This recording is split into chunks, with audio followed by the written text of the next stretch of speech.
Okay guys, so Final Cut Pro X for beginners. I normally teach music software tutorials. People say that they're very good, so I thought I'd do one for Final Cut Pro X. And in this tutorial I'm going to teach you all the essential stuff that you need to immediately begin to edit and create videos in Final Cut Pro X. Right? And to do that we're going to edit a little video. We're going to make a little promo video for a covers band. Okay. So this will be a long video because we're going to look at absolutely everything, all the essential stuff, all the basic stuff, right? And there's a lot of it. But I'm going to put a little index in the description under the video on YouTube, so you can go there and you can click to jump to any part of the tutorial. Okay. Okay, so it's going to be a long one. Buckle up. Here we go. Final Cut Pro X for beginners.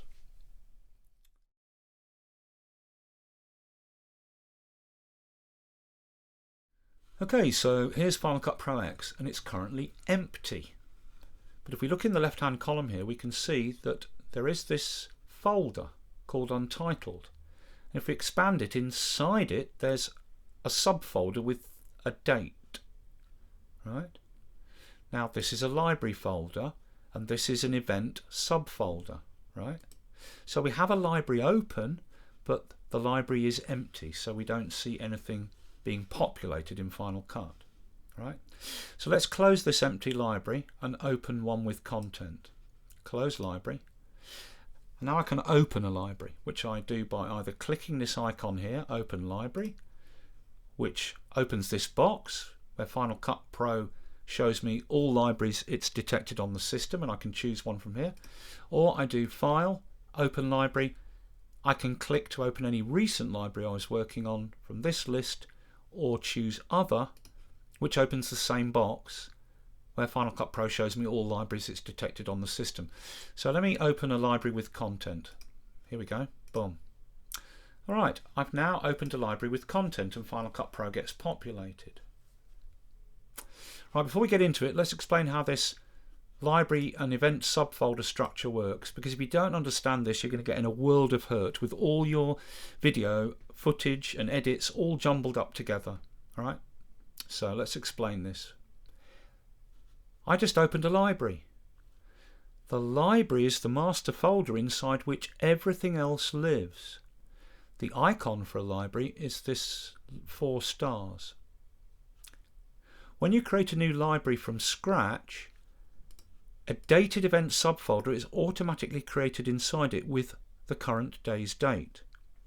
Now there's a reason it works like this. Let me explain it. Let's say I'm a professional editor. I'm going to be editing episode 1 of a new TV cop show. The director is going to go out and film the footage for that episode over the next 7 days. So at the end of the first day's filming, the camera footage is delivered to me. I create a new library folder called Cop Show Episode 1. A dated event subfolder is automatically created inside it with the day's date, and into that I put all of the first day's camera footage. The next day the director goes out filming again, and at the end of the second day, again, the new camera footage is delivered to me. So I come to my library folder here called Cop Show Episode 1. I right click, create a new event subfolder which gets the new day's date. I can give it a subtitle if I like, such as car chase footage or whatever. So I create my new dated event folder with the new day's date by clicking OK, and that appears under the previous one. And into that new dated event folder with the new day's date I put all the new day's camera footage. So at the end of 7 days filming I end up with a master library folder called Cop Show Episode 1.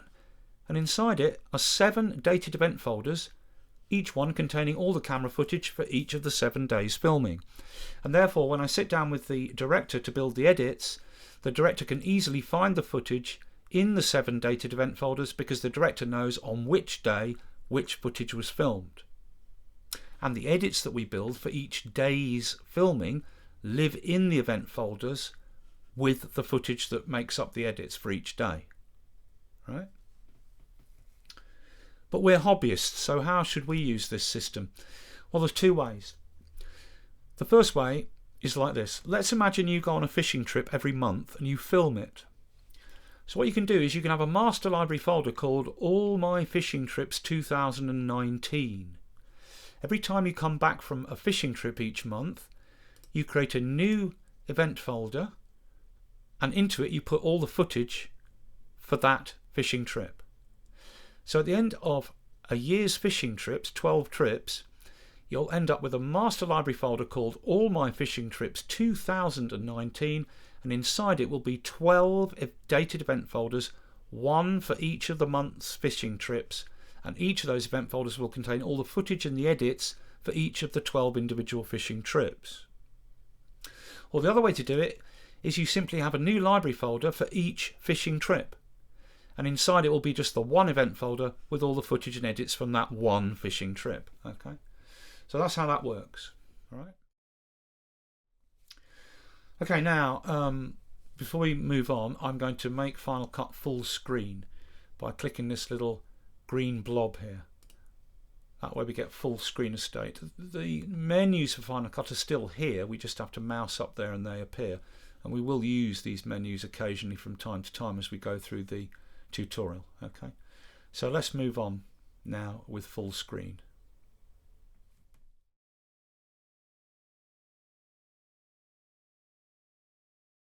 So let's close this library, and now there is no library open. We can open a library with the open library there, as we've already seen, or go File, Open Library here.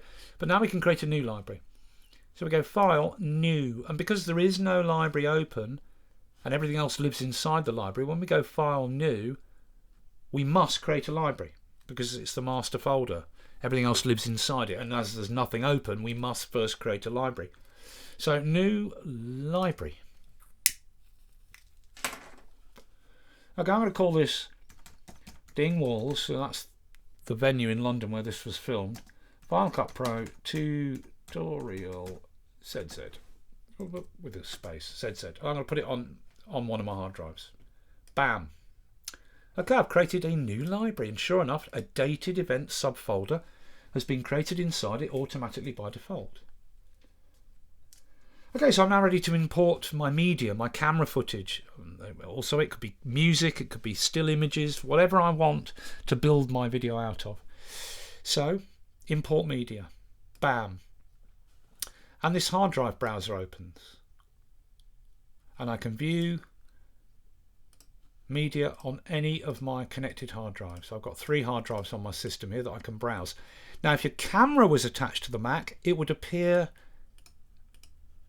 in this column exactly the same as any other hard drive, and you can browse it just like a hard drive. Okay, so the footage I want is in the My Book in this folder, and I want all these camera clips. Each camera clip has got camera audio in low quality audio, and then I want this audio file. Just wait for the thumbnail to draw. There you go. This audio file is the entire gig audio in high quality taken from the mixing desk, whereas all the camera clips have got audio, but they're low quality audio, right?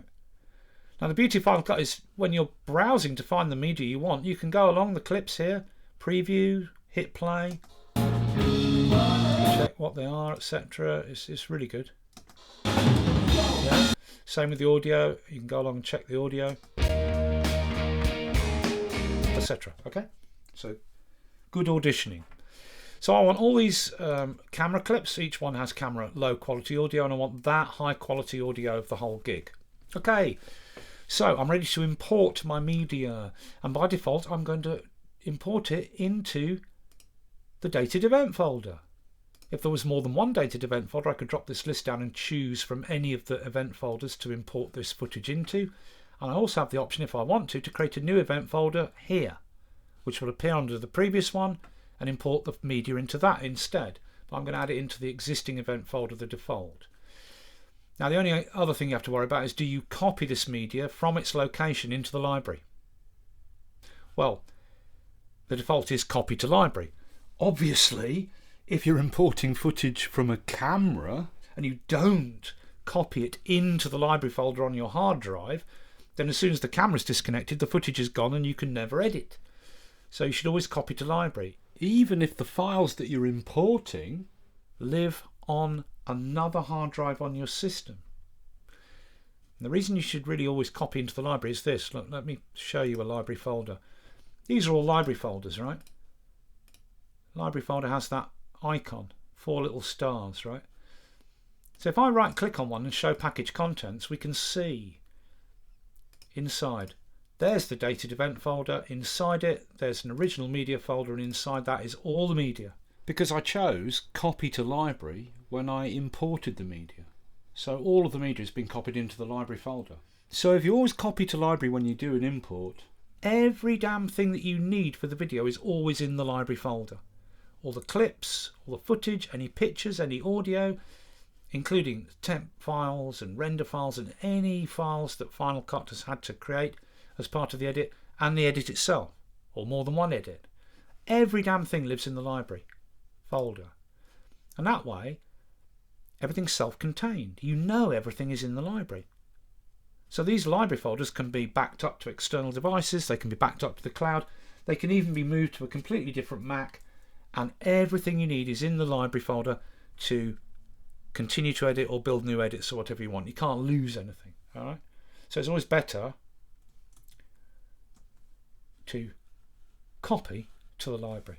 All right, so all these clips are being imported into the dated event folder, and I'm copying the clips into that dated event folder. Import. Bam.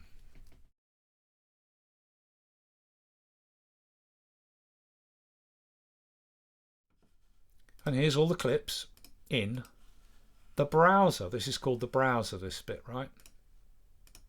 Okay. Now the browser has got 2 different views. This is what I call list view. You see each clip listed with its details. And you see a preview across the top horizontally. If the camera footage clip has a camera mic audio, you see it as a waveform underneath. The other view for the browser here is what I call film strip view. That's a camera clip, that's a camera clip, etc.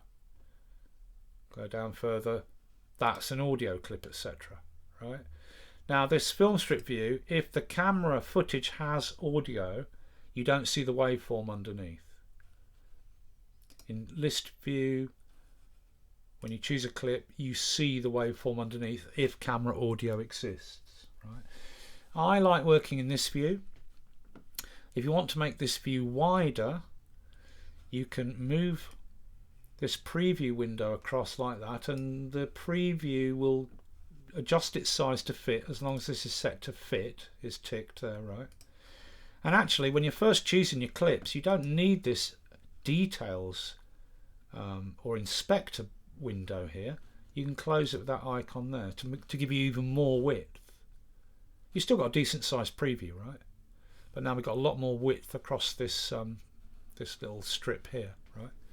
So the browser, list view or film strip view. If you're in this view, you click to activate this as the active window. You can zoom it with Command minus and Command plus. But the list view, the strip across the top can't be zoomed. It's just whatever width the whole browser is, right? Now we can immediately begin to use these clips and build an edit from them. But Final Cut Pro is clever. Remember, when we went to import this media, we optioned to copy it into the library. And if we look up here in this top left, you see this purple clock. Every time I don't do anything with the mouse, it starts to increment up. If we click it, it opens our background tasks. Now we can see that Final Cut hasn't finished importing the media across into the library, but we can immediately begin to edit these clips, and Final Cut will be using these clips from their original location. As soon as Final Cut Pro has finished copying them across to the library, Final Cut Pro will switch to use the copies in the library. It's quite clever like that. So we can immediately begin to edit, and the copying is happening in the background. Just bear that in mind, right?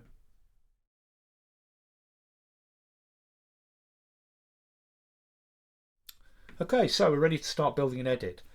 But first we must create an edit area down here to build our edit on. And for some stupid reason, Apple calls the edit down here a project, right? I mean, it's just bonkers. Like, everybody in the world calls this an edit, but Apple decided to call it a project. And this is how people get into trouble with this library and event structure system here. Beginners to Final Cut who haven't bothered to work it out or haven't been taught how this folder structure works, they sit down at Final Cut and they think, right, I'm going to make a brand new video with brand new footage on a completely new subject, nothing to do with any of my other videos. So they go, File, New, and they go, well, I'm making a brand new video from scratch. It must be a new project. That must mean a new video. So they click and make new project. But what they're actually doing is just creating a new edit, which by default goes into the dated event folder. Then they think, right, now I'll import all the footage. So they import all the footage, which also goes into the dated event folder. Now you do that 3 or 4 times and you end up with all your footage from all your different videos and your edits from all your different videos all jumbled together into one dated event folder inside a library folder, which is normally titled Untitled. And so you just have a mess with all your stuff for all your videos all mixed up together. It's a nightmare. And people get into that trouble because Apple calls the edit here a project. But it's an edit. But just bear in mind, when we create a new project and talk about the project, we're talking about the edit, right? Okay, so new edit or project. Boom. And this drop down appears. We give our project a title. I can call it Dingwall's Final Cut Pro Tutorial ZZ, the same as the library. And by default, this edit is going to go into the dated event folder with the footage that we're going to use to build the edit, right? But if there's more than one event folder, I could drop this list down and choose from any of the event folders, right? So we're ready to create our blank edit. One last thing. When you create your edit or project, you should always do it in automatic settings like that. If you set up your blank edit area using automatic settings with it like this, not like that, but like this, then Final Cut Pro will set up the edit area or the project area, and then the first camera clip that you drag into that edit, the project or edit area will adjust its settings to match the resolution and the frame rate of that camera clip. So if you set up your project like using automatic settings like this, it always works because you bring in your first clip and the project is set to match the clip, right? But if you want, you can set it manually. Set the the size and the frame rate manually, but I don't recommend it, right? So we're going to just set it up with automatic settings. And when you do that, it will set initially the project to whatever you last were working. So if I was last working at 30 frames per second, 720, when I set this project up with automatic settings, here we go, boom, I select it, look in the inspector, and I see that there's my empty project I've just created, and it's set itself initially to the settings of the last video I worked on, which was 720 at 30 frames per second, right? Okay, but as soon as I get my first camera clip and drag it in, come on, yep, like that, then go back to the project and look, it's changed its settings to 1080 at 50p to match the camera clip. Now once I've brought a clip in, I can still go to my project here and modify the settings, and I can change the size, but I can't change the frame rate. So I could make my video smaller at 720, I can make it bigger at 4K, but I can't change the frame rate because once you've brought a clip in, the frame rate is fixed, but you can still change the size, right? Okay, so that's setting up your project.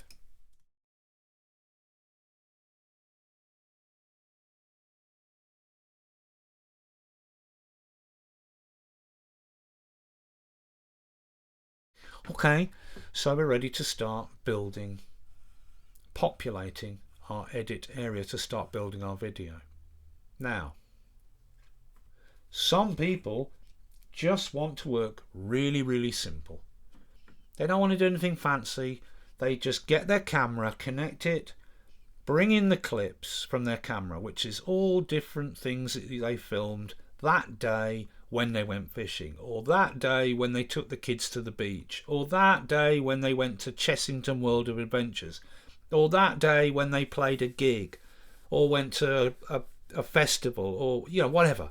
They come home, they've got a camera with all the different clips on it, and they just want to put those clips in a particular order and render it off as a video they can sit down and watch.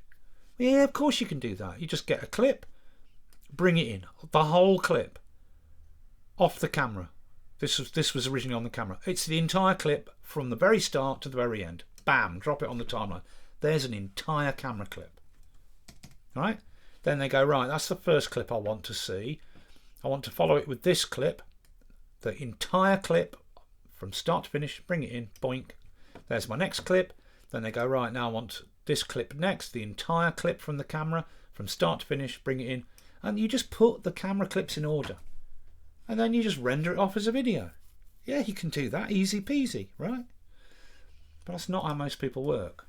Most people will take a section out of an entire camera clip with a particular start or in point and a particular end or out point, and use just that part of the entire camera clip.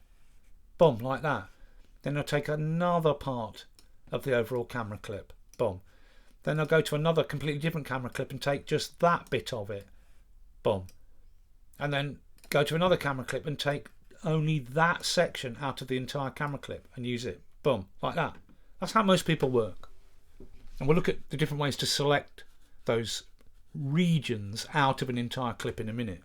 But now we've got some clips down here. Let's look at some basic stuff to do with this timeline appearance, right? First thing is, we've got some clips here. You can pick up a clip, move it, position it somewhere else, and whoop, everything moves up to make a gap, boink, drop it in there.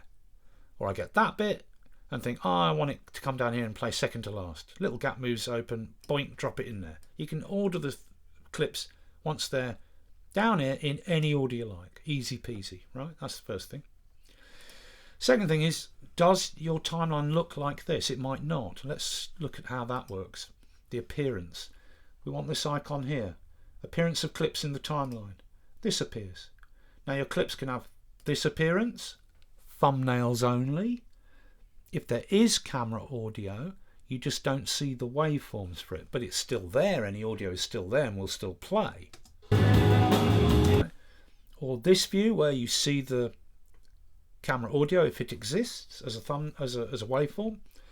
This view, even bigger waveform. This view, even bigger waveform. And this view, only waveform, which you might choose from time to time because you're editing critical dialogue or something, right? And even though you don't see the thumbnails, obviously the video is still there. Right, okay. Now finally, there's this incredibly thin view like this. And the reason that you can have this thin view is that this edit or project area down here is called a magnetic timeline, right?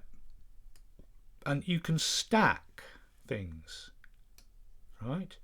You can stack video clips. Oh, no, come on. You can stack video clips vertically. Come on, you go there.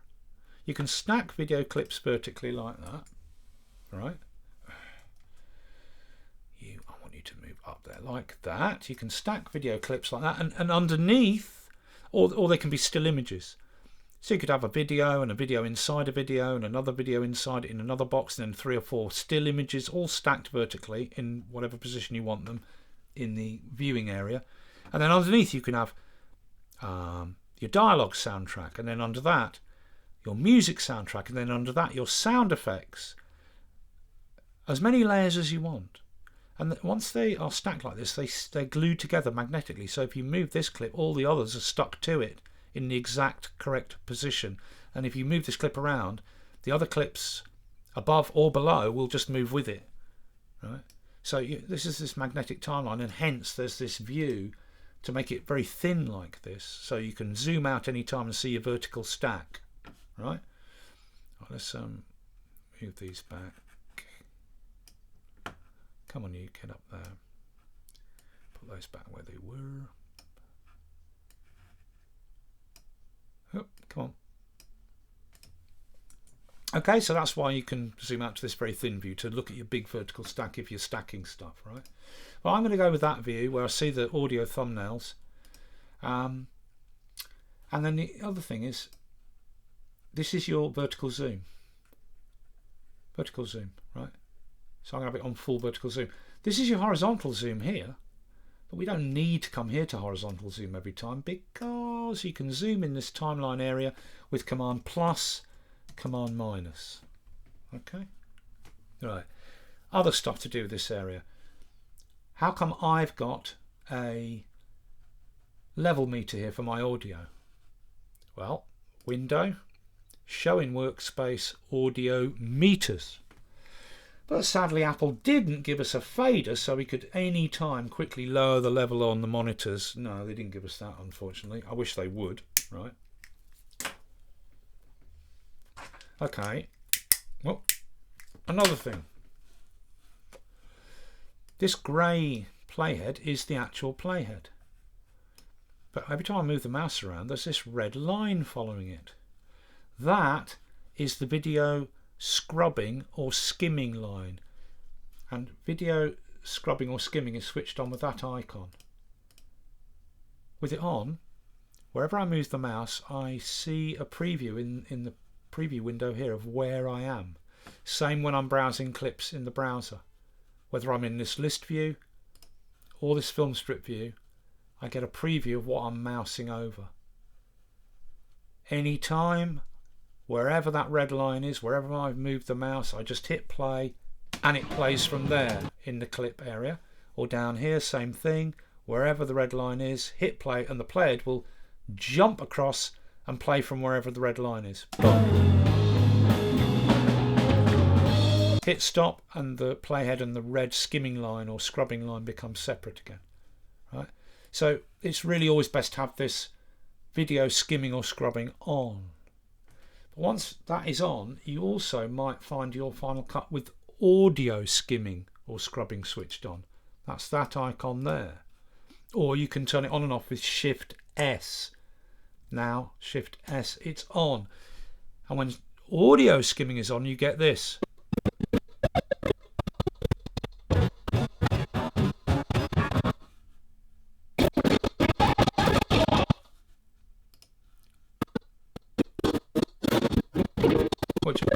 Which obviously can be really annoying.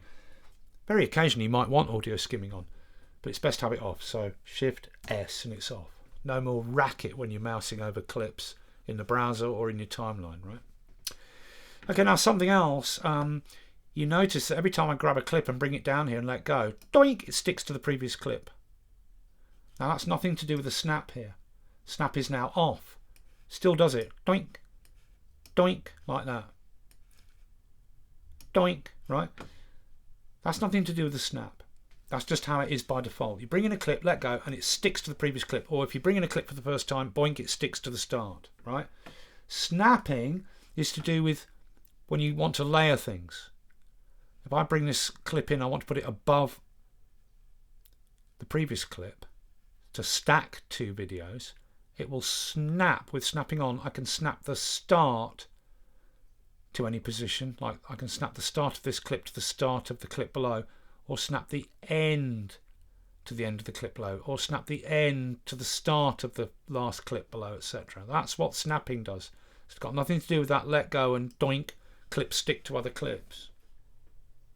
Oh yes, and there's one other thing that the snapping does that's important. When snapping is on, the red skimming line or scrubbing line, that also sticks to the end or the start of any clips. So if you have scrubbing on and you move the skimming line to the start of a clip, it snaps exactly to the start, and then if you hit play, the playhead is guaranteed to jump and start from the absolute beginning of the clip. Like that. Okay, so that's another reason that you should have the snap here on. Okay. Snapping should be on most of the time, but be aware if it is on, right?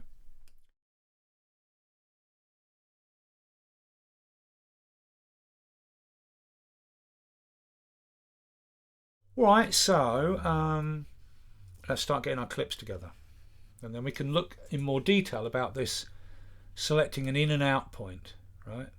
Now, here's my clips. Some of them are unselected, like this one. There is no, like this clip here, it's got that selection selected out of the entire clip. This clip here hasn't got a selection. Now if I click on an unselected clip, it selects the entire clip in yellow from start to finish. Or if I've got a clip where I've got a section of it selected like that, by dragging or whatever, if I want to get rid of that selection, Alt, click, and it's deselected. Now I can click and select the whole thing. If I want to get rid of that entire selection, Alt, click, and then I've got the option to drag. Alt, click, no more selection. Click, the entire thing's selected. Now when an entire clip is selected, haloed in yellow from start to finish, you can no longer do that dragging across to make a selection. You have to Alt, click to deselect first, then you can drag across to set your in and out point. Once you've set them, you can fine tune them. You can drag the start position to fine tune it. You can drag the end position to fine tune it. There's your clip, bring it into the timeline, doink, let go. Right. Another way to make your selections here is you can do it while with the I and O key, either static or while it's playing. Like I move along the video, hit play, and when after I've hit play, I move the mouse off the video clip to let the playhead just move along, which the red line turns to grey to be the playhead, right? So somewhere around here, I hit play, and then when I hear and see the bit that I want to be the in point, I press the I key, right? So hit play. And then when I get to the bit where I want the in point to be, I can either stop and press I to do my in point, or I can do that on the fly, like this.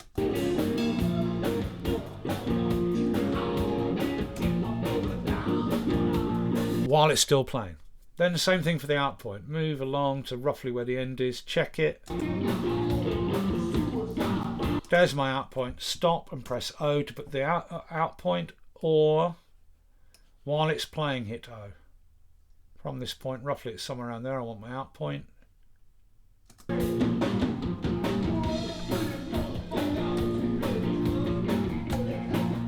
And on the fly, hit the O. So I and O to set the in and out point.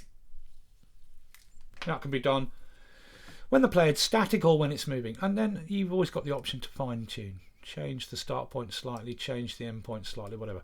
But you don't have to be too exact, because once the clip's down here, you can tweak the length of the clip and the in and out point, right? So let's just zoom in and look at that. Here's our clip, zoom in. Okay, move the playhead out of the way. So to adjust the start of a clip, I put the mouse over its edge and a little pair of arrows appears with a film strip icon underneath pointing to the right, pointing this way. That tells me that if I now click and hold with the left mouse, I'm grabbing the starting edge of the clip to the right. And I grab and drag that edge around, making that clip start later down its length, or push it the other way to make the clip start earlier up its length, like that. For the other end, it's the opposite. Put the mouse over the end of a clip, the two arrows appear, the film strip icon points to the left, points to the video to the left, meaning if I now grab this by clicking and holding, I'm going to be grabbing the edge of the video to the left. Grab it, adjust the end so that it ends earlier or ends later, like that. All right. Okay, look, I'm just dropping this in as an edit because I want to make something really clear about these clips that we're putting on the timeline. Right? This clip, this box, is that section out of the entire camera footage. Just the section in yellow. Yes, so if I grab the start of it and drag it this way, I'm not only making the clip shorter, but I'm starting the clip further down the length of the video. Or if I push it the other way, I'm making the clip longer and starting the clip further up the overall length of camera video. And the same at the other end. If I grab this end and bring it in, I'm making the container shorter and ending the clip further up the length of the overall longer bit of camera footage. Or if I push it the other way, I'm making the clip container longer and ending further down the overall length of camera footage. But you have to understand that the box is in itself an object. This is a clip container, that's what I'm going to call it. So if I drag it, and when I do so you see numbers above, and the left hand bunch of numbers is the time in seconds and frames. So if I drag it shorter, the clip box, the clip container, and make it exactly 30 seconds in length, like, come on, like that. Now that clip container, the box, is exactly 30 seconds in length. Then I can get the trim tool, or as I like to call it, the slip tool, and I can, inside this 30-second container box, I can slide the contents around so that my clip is always 30 seconds in length, but within that 30 seconds I can show a bit of the overall camera footage starting later down the length and ending later down the length, or starting earlier up the length and ending earlier up the length, right? But the container stays the same length. Now this is a really important concept in editing. Let me show you with this scene here. This is a really low quality bit of video, right, that I took off YouTube. But I wanted a piece of footage of someone getting in a car and driving out of a car park, and this is all I could find. This is a little clip from a 70s TV cop show called The Rockford Files, a detective show, right? Now, let's imagine this is the entire camera clip from start to finish, the whole clip, right? It starts with him getting into the car, shuts the door, starts the car, and drives off out of the car park. Okay, that's the entire piece of camera footage that the cameraman filmed. The director has decided that for this little mini scene of him getting into the car and driving off out of the car park, we only want this bit to last 5 seconds. So we bring the container in until it's exactly 5 seconds in length, like that. Now the container is exactly 5 seconds in length. I can slide the contents around inside that 5-second container. So if I leave it starting at the start of the camera footage, it means we get less of the end of the camera footage.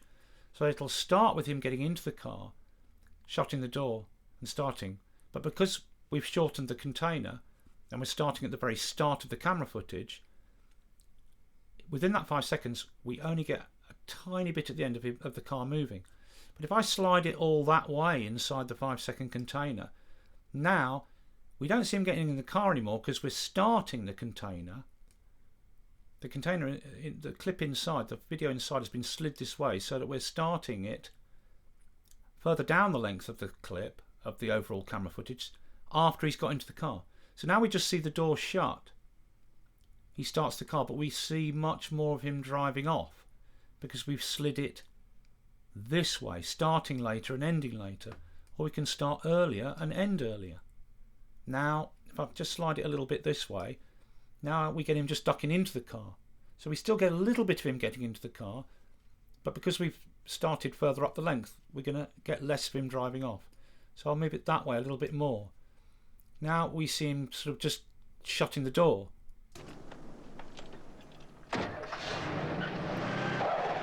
But we get a little bit more of him at the end driving off. Do you see what I mean? So you set the container length, then you can slide the contents around to start and end within that container at a particular start and particular end point in an overall fixed container length.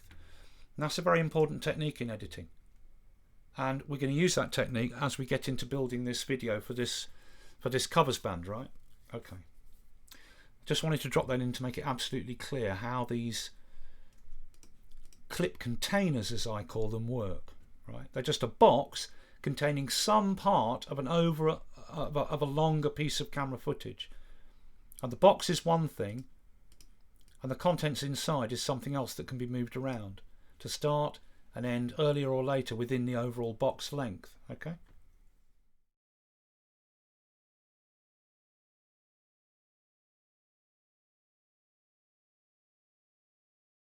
Okay, so let's start getting our edit together.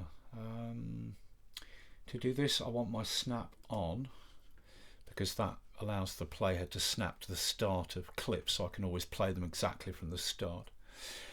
Okay, so what we want to do is we want to get 5 little 30-second clips of the choruses of 5 well-known songs. Okay, so let's start with Foxy Lady. This camera clip is 2 songs, Crossroads from the start to here. Then from then onwards, the rest of the clip is Foxy Lady. And there's the first dropout where the band stops and sings "Ooh, Foxy" there. And there's the second bit where they do that. Right, so we want to have some chorus coming into that. So somewhere here, there's a start point I want. There, boom, from the start of the chorus, about there. So I set my in point, then I'm going to go, we want that to play till the dropout. And then after that, 4 more bars roughly of outro, right?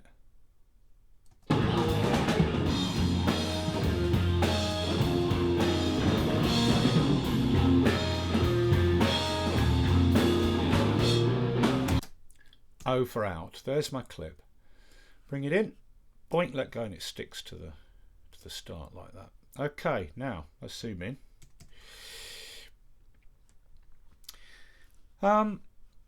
Okay, now zoom in a bit more. So let's have a listen to that.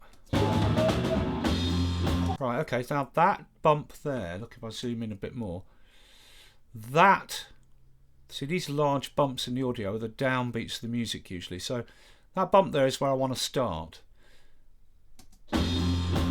So we get boom, boom, I want to take you home.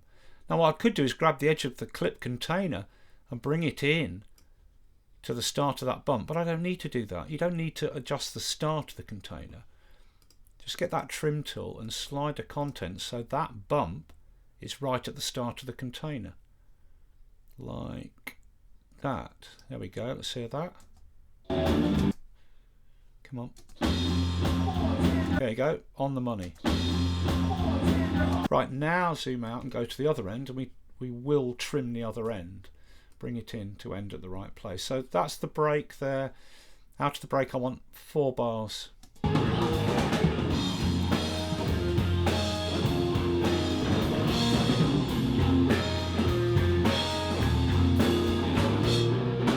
Boom.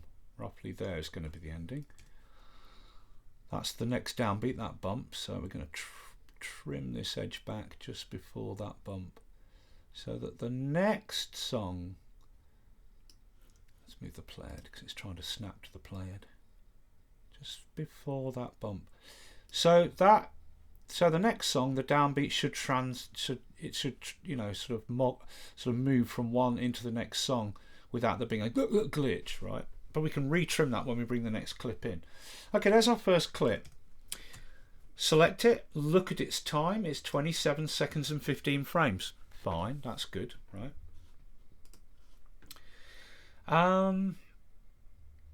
Next clip. Let's have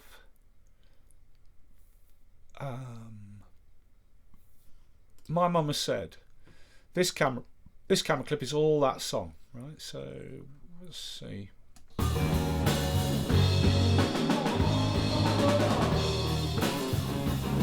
So a little bit of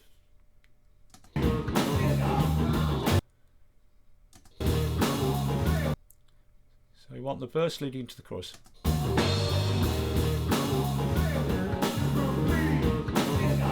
So somewhere there for the start, I play through that verse into the chorus.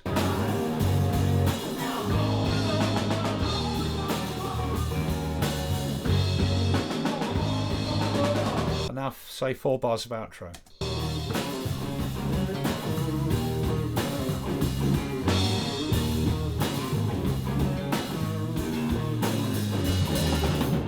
Right, out. Bring the clip down, let go, doink, like that. Now again, we don't need to trim the start, we just slide the contents around to get the content starting where we want at the start of the container. Trim tool, let's see what we got. With the snap on, the red skimming line sticks to the start of the clips when it plays. Which played will jump and play right from the start. No, we're starting too late, so slide it this way. Let's see what we got there.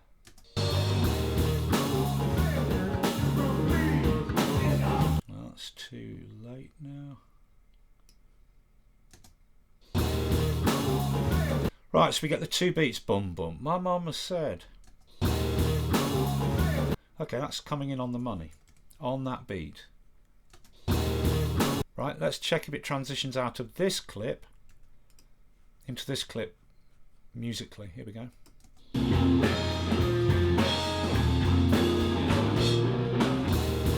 Perfect. Now zoom out, go to the other end and trim the end. So coming out the chorus, 4 bars, right? And then this is the last bar here, roughly.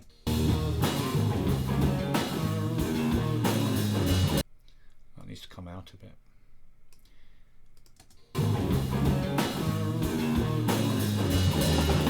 Right, and that big bump there at the end, that's the downbeat, I'm pretty sure. So we'll trim that back to just before that downbeat. Then the next downbeat will come into to pick up after this, right? To take over. Right, that's that.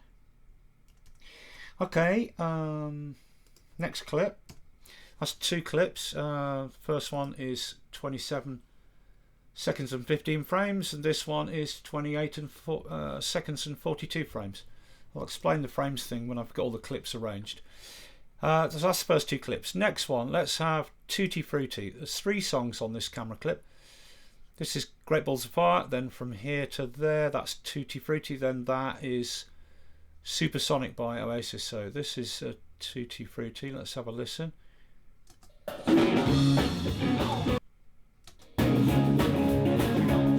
So yeah, we've got the verse from say there into the chorus.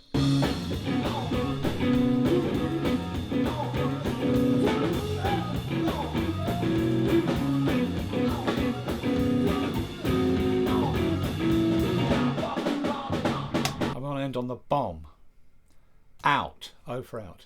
Clip, bring it down, doink, it sticks to the previous one. Let's check the start. It's probably a little bit early. I think we want that downbeat there. Let's see. Yeah. So trim tool, slide it that way. Here we go.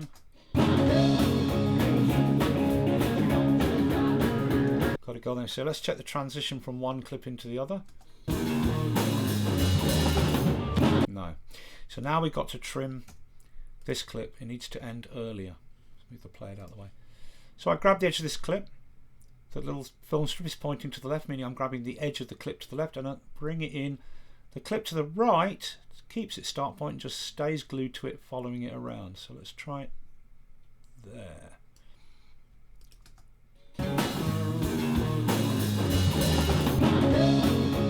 Better, that'll do. I won't go too mad with it, but that's a fairly good transition. Right. And this clip is, let's trim the end now. Right, zoom in. We want to end on that bump, right? Bam, and that is where we have the downbeat of the next song. So trim that end in just before that downbeat. Right, that's that clip. 3 clips now. This clip is 28 seconds and 26 frames. So they're all about the same length, just slightly under 30 seconds. Now this clip, and this clip all feature the singer. Okay, this third clip you see more of the drummer, but the guitarist and drummer haven't been featured yet.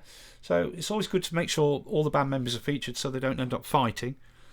you know, you show them the video and they're all like, well, it's all about you. I'm not in it, it's all about you, you know, all that stuff. So let's get a clip to feature the drummer next, and for that I'm going to use Substitute. I've looked at this footage already, so this is Substitute, right? So let's have a chorus of Substitute, which leads into the drummer doing some fancy drum work, so he gets a bit of a feature, right? Here we go. A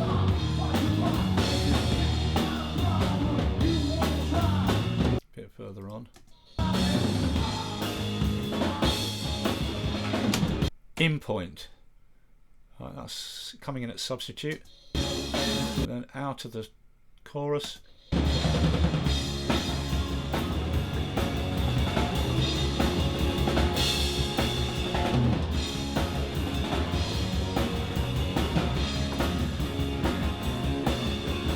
That's the out, right? Clip down, let go, doink, sticks to the previous clip. Let's go in and look. Zoom in.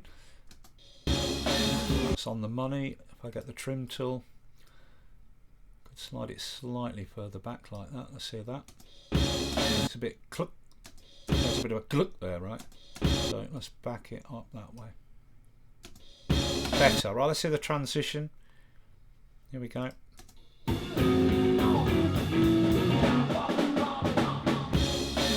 Lovely. Go to the other end. Let's check the outro. Zoom in a bit. Right,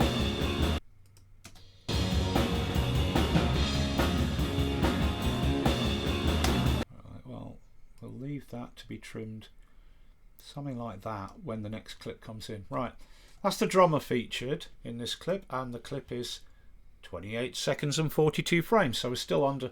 Each clip is almost exactly the same, just a second or two under 30 seconds. Perfect. Okay, one more clip. We've got the drummer featured there, and for the final clip I want Beast of Burden by the Rolling Stones, because the guitarist does this mellow solo here, and so we can end the video on the solo and do a long fade out. So we want the chorus leading into that solo. There. Then out of that into the solo. We'll give it whatever, about that much of solo out point. Let's bring that in. Doink, let go. Go to the start. Let's have a listen. Now, let me just use this trim tool to slide it further up the length so it starts earlier. You see, with this song, there's the downbeat, that bump there. That's the first beat of the bar of the chorus. But the song is such that the singer sings the am I over the fourth beat of the previous bar. But we want to come in on that downbeat there. So we will sacrifice am I, and he's just going to come in singing hard enough. So slide that. So it starts, that downbeat is at the start of the container, like that. Let's hear that. Whoop. That. Zoom in. Just look, can it come further? No, it needs to be there, yeah. Right, let's check the transition out that drum fill, which could be dodgy. Hang on. Yeah, see, this is ending too early now. Zoom in. So we grab the edge of this clip. The film strip is pointing to the left, meaning I'm grabbing the edge of the clip to the left. Click, hold, drag it out a bit, and the clip to the right keeps its start point and just follows. It's glued to the edge of the clip I'm adjusting. So let's try it there. No, that's still not enough. Bring it out a bit more. Let's try there. No, a little bit more. Let's try that. Ooh, almost. Let's try one more. One more like that. There we go. Yeah, I think that'll do it. Let's just hear that with a little bit more context. It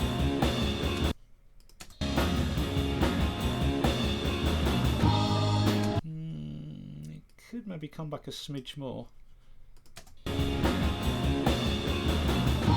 Yeah, that's better. Right, so there's the chorus hard,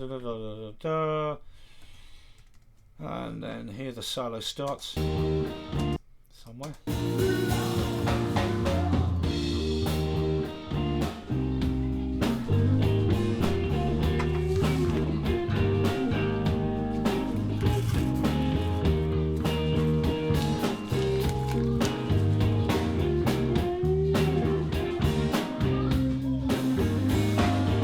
that's the end of one chunk of the solo, 16 bars or whatever it is, or 8 bars. So we need this to come out a bit longer. So we want the fading out over the next section of the solo.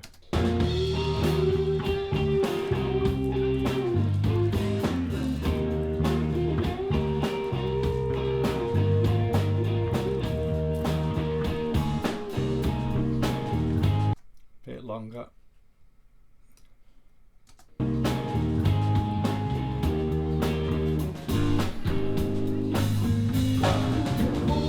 Lovely. Bring it in a bit. Okay, that's it. And this features the guitarist, so everybody's featured. There's our clips, right? Now look, just to end, we're going to get into the next bits after this, where we look at effects, transitions, etc., titles and other things. But just to finally show you, now we've got the clips here arranged. This whole business of frames, just to show you, there's the project, look at its details, 1920 by 1080 at 50p frame rate. That means there are 50 frames per second. If I zoom in at the end of this clip, grab the edge, and the number on the left is the number in seconds and frames, so it's 5239ish, right? So I'll bring that in until it says 52. So that clip is 52 seconds long, right? Now I start moving it out in length, and it moves in these little steps, 0.01, 02, 03. Each of these little steps, the minimum I can move it in or out is a frame, and this camera was shooting at 50 frames a second. So if we start at exactly 52 and we move out in frames, 1, 2, 3, 4, 5, 6, 7, 8, 9, 10 frames, 20 frames, 30, 4, 5, 6, 7, 8, 9, 40 frames, 42, 3, 4, 5, 6. Let's just zoom in for this last bit. So we're now at 52 seconds and 46 frames, but there are 50 frames to a second, so 47 frames, 48 frames, 49 frames, and if I move it back one more frame, that will be 50 frames later than 52 seconds. There are 50 frames to a second, so as I go one more frame, it will jump to 53 seconds. 49, 50, and that then moves it 1 second in time, or it increments 1 second. So there are 50 steps per second of video at a 50p frame rate. If it's 30p, there are 30 steps per second, 60p, 60 steps a second, etc.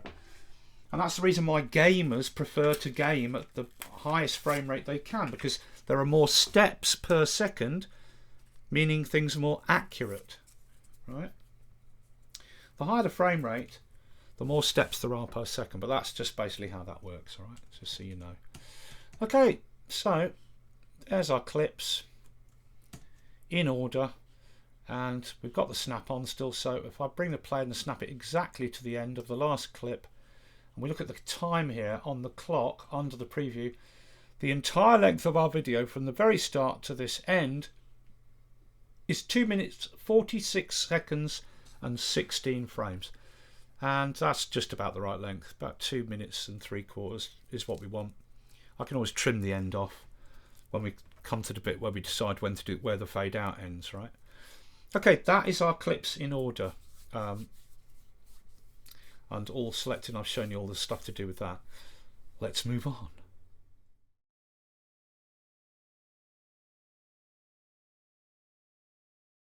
Okay, next bit. Before we get into the rest of the edit and I show you effects and transitions and audio effects and titles and all the other stuff, let's quickly look at the tools. We haven't looked at these yet. Now you select your tools here, but you can just tap the letter on the keyboard for each tool. So A is the normal select tool that you work with, and it's a normal arrow with a tail, right? T is that trim tool, or what I call the slip tool, that allows us to slide content backwards and forwards inside a container. We're going to look at that a lot more and use it a lot more when we bring in the replacement audio, high quality audio, to sync with the picture. Then we're going to slide the audio around to sync it to the picture. It's very useful for that, right? So that's the trim tool. A for the normal select tool, T for the trim tool. P is the position tool, which is an arrow with no tail. Now let me just show you this position tool. Go back to the arrow tool. One thing people sort of say about Final Cut is they get a clip, they bring it down, let go, and doink, it sticks to the clip in front. Or if it's the very first clip they're bringing in, they let go and boink, it sticks to the very start. Right? There's always this thing where you let go and doink, it sticks to the previous clip, and it's nothing to do with the snap. Snap is off, doink, it still does it, right? Okay. And it can drive people crazy because sometimes, not very often, but sometimes you do want to leave a gap before the next clip comes in for dramatic effect, or to leave a gap to put a little title that pops up and then the next scene comes in, right? But no matter how you try and drag a clip away from the other one, let go, it always sticks back to it. So for that you need the P position tool with no tail. Then you can grab a clip and drag it to be any distance from the previous clip that you like. And as you do it, the number box above counts off, showing you seconds and frames. So I've now dragged this clip to be 5 seconds after the previous clip. Let go and it stays there. And a blanking plate fills in the gap. So now this clip will end. The blanking plate will be black, and then this clip will come in, and the blanking plate is 5 seconds long. Right? And over that there could be a title or something, right? Next clip comes in. Now notice something else as well. I'll put the player to the very end. Right, the total time of this video with the player stuck on the last end of the last clip, the total time is 2 minutes 51 and 16 frames. Look at it there. Now it may be that the combination of that clip and that blanking plate together makes the end of this clip end at 2:51, which is critical to the timeline, right?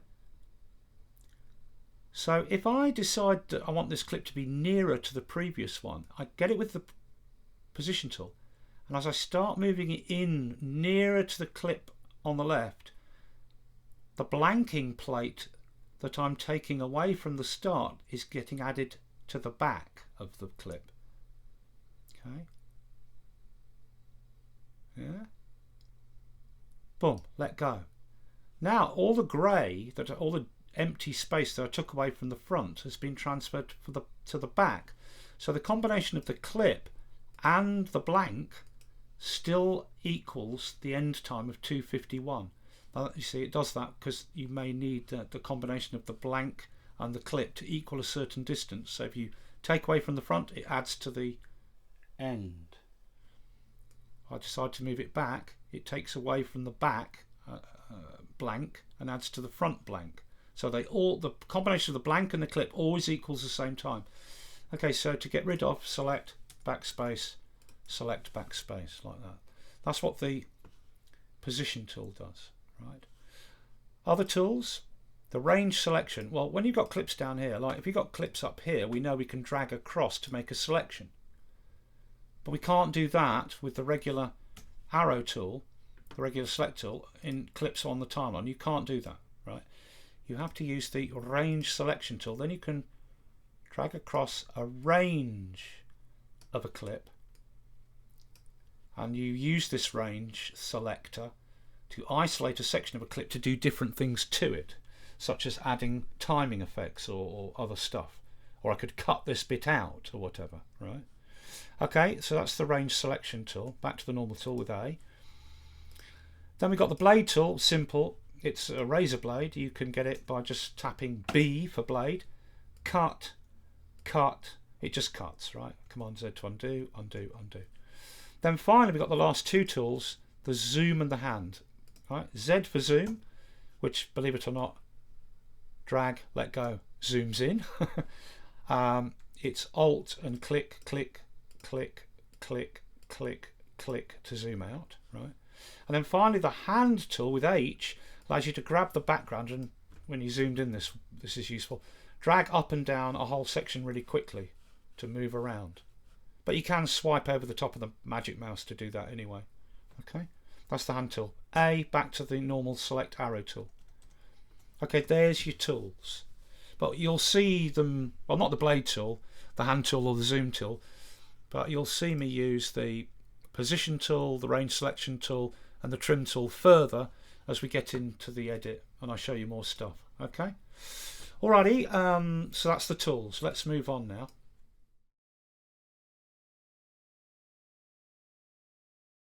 Okay, so we've still got video effects and video transitions to look at, and also audio effects. But I don't want to look at the audio effects until after we've replaced the low quality camera audio with the high quality mixing desk audio. And we'll make that a little tutorial section so you can see all the techniques involved to replace audio and get it in sync and everything, because there's quite a few little techniques there you need to be able to do, right? So we've got all that extra stuff to look at and titles and what have you, but before we do any of that, I want to now just look at these three icons here that I'm circling around with the mouse at the bottom here under the viewer. Right, let's move the viewer window across to be bigger like that, and then I'm going to fix the size of the window to 50% so we can see a border right round it. Now this black window is our video resolution size. Things can stick out over the edge into the grey, but only the stuff inside the black box will be visible in the finished video, right? Okay.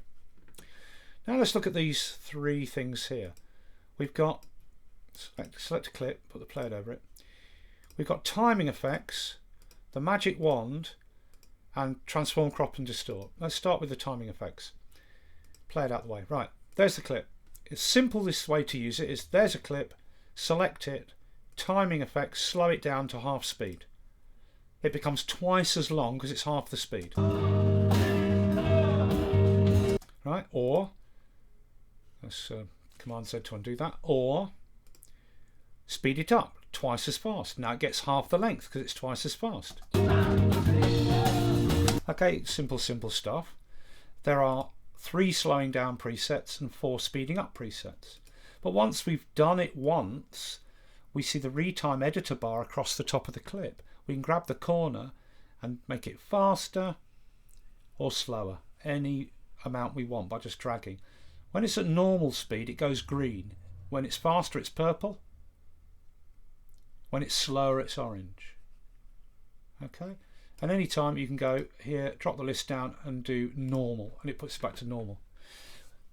Okay, if you've applied any timing effects or you've decided not to bother with them, whichever, you can remove that bar across the top by just doing hide retime editor. Okay, right, so the first is the most simple thing, get an entire clip, speed it up, slow it down, right? Okay, but you can do a bit more than that. If we get the range selection tool, just zoom in, and I'm going to find a little clip.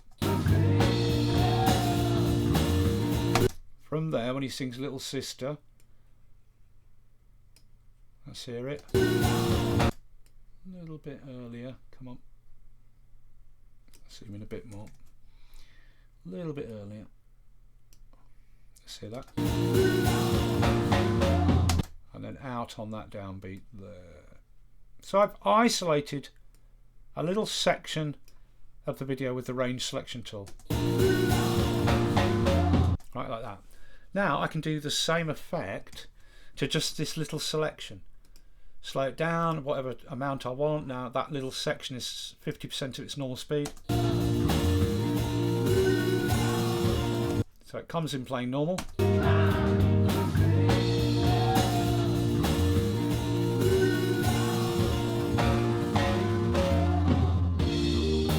Like that, Command Z to undo. Or the same selection, speed it up 2 times whatever I like.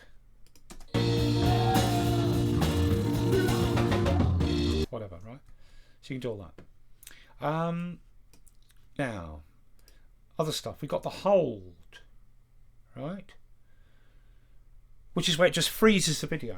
You know, that kind of thing. You get it in gangster movies a lot. Guy Ritchie films, Scorsese films. You know the thing. Like in Goodfellas, right? The young Henry, he's putting the petrol in the cars, he sets fire to them, and he's running out of the car park, and the car explodes, and he runs forward, and his arms are outstretched, and it freezes. He's in that kind of crucifixion pose. And the voiceover of Henry says something like, "The other day, the kids carried my mum's shopping home. You know why? It was out of respect." And then it starts moving again. All that kind of thing you get in the Guy Ritchie films, you know. Like this kind of thing. Let's get a bit of the guitarist here. I'll do a Guy Ritchie on him, right? That's the guitarist. Range selection tool. Select a bit of it. Right, let's say about, as I drag this range across, I'm seeing the time in seconds and frames. So about 6 seconds. Like that. And now we can do hold on that. And it will just hold that bit. And then it'll stop here. Hold that last frame. And then begin playing again as if it just went from there and picked up here again, right? So you get the kind of Guy Ritchie thing like this. This is Jimmy. He's a bit of a tasty guitarist, but you wouldn't like to see what's in his case. You know, all that kind of stuff, right? Yeah, you can do that really easy, right? What else can we do? Well, we can do speed ramps. Again, we can do it over a whole clip, but it will take a long time over a whole clip. So we'll do it over this little range here, or I'll go back to, that's all right, Command Z to undo, Command Z to undo, Command Z to undo. Can I get it back to where he sings that bit? No. Okay. I'll have to set it up then. I want that bit where he sings Little Sister. Oh, it's changed speed. No, hang on. There it is. So there, Little Sister. That's the phrase, something like that. A little bit longer. Okay. We've isolated that little phrase, Little Sister. That's from there. Like that. Right. We can do, with that little bit of range selected, we can speed ramp it to 0%, which means it'll take that selection and slow it down to 0 and then speed and then play normal again like this. Like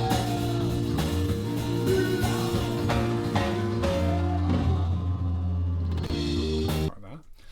Or we can do a speed ramp from 0%, which it slows right down and speeds up to normal again over that selection.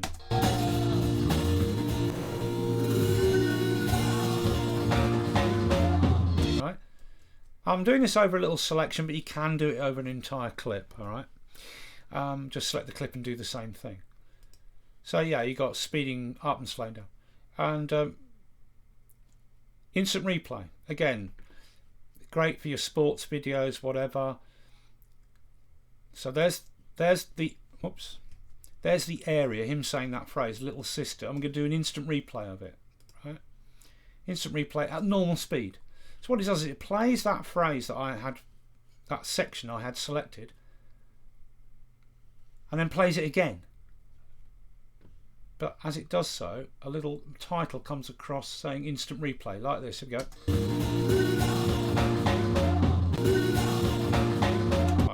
Command Z to undo. Or we can do an instant replay at half speed, 50%.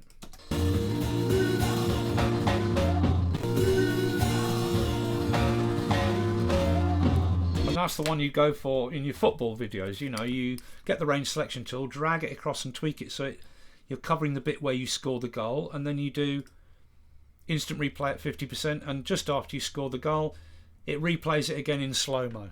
Right, you can do all that, right? Rewind. You can rewind it 1 time, 2 times, or 4 times. So there's the selection, that phrase. I do rewind at 1 times. That's normal speed. And basically, it takes that phrase, copies it over to here, where it plays it back to front, rewinding at normal speed, and then plays it again and then carries on like this.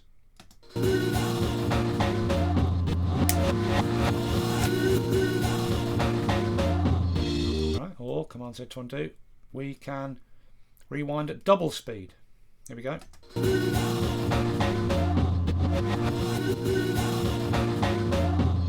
Yeah, Command Z to undo. Or we can do rewind at 4 times speed. Here we go.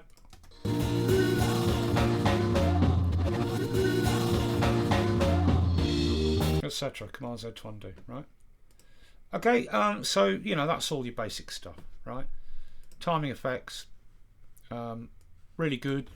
You know, if you're doing videos of people running, you want to slow it down, action scenes slowed down, dramatic stuff, little rewind things, whatever you want, right?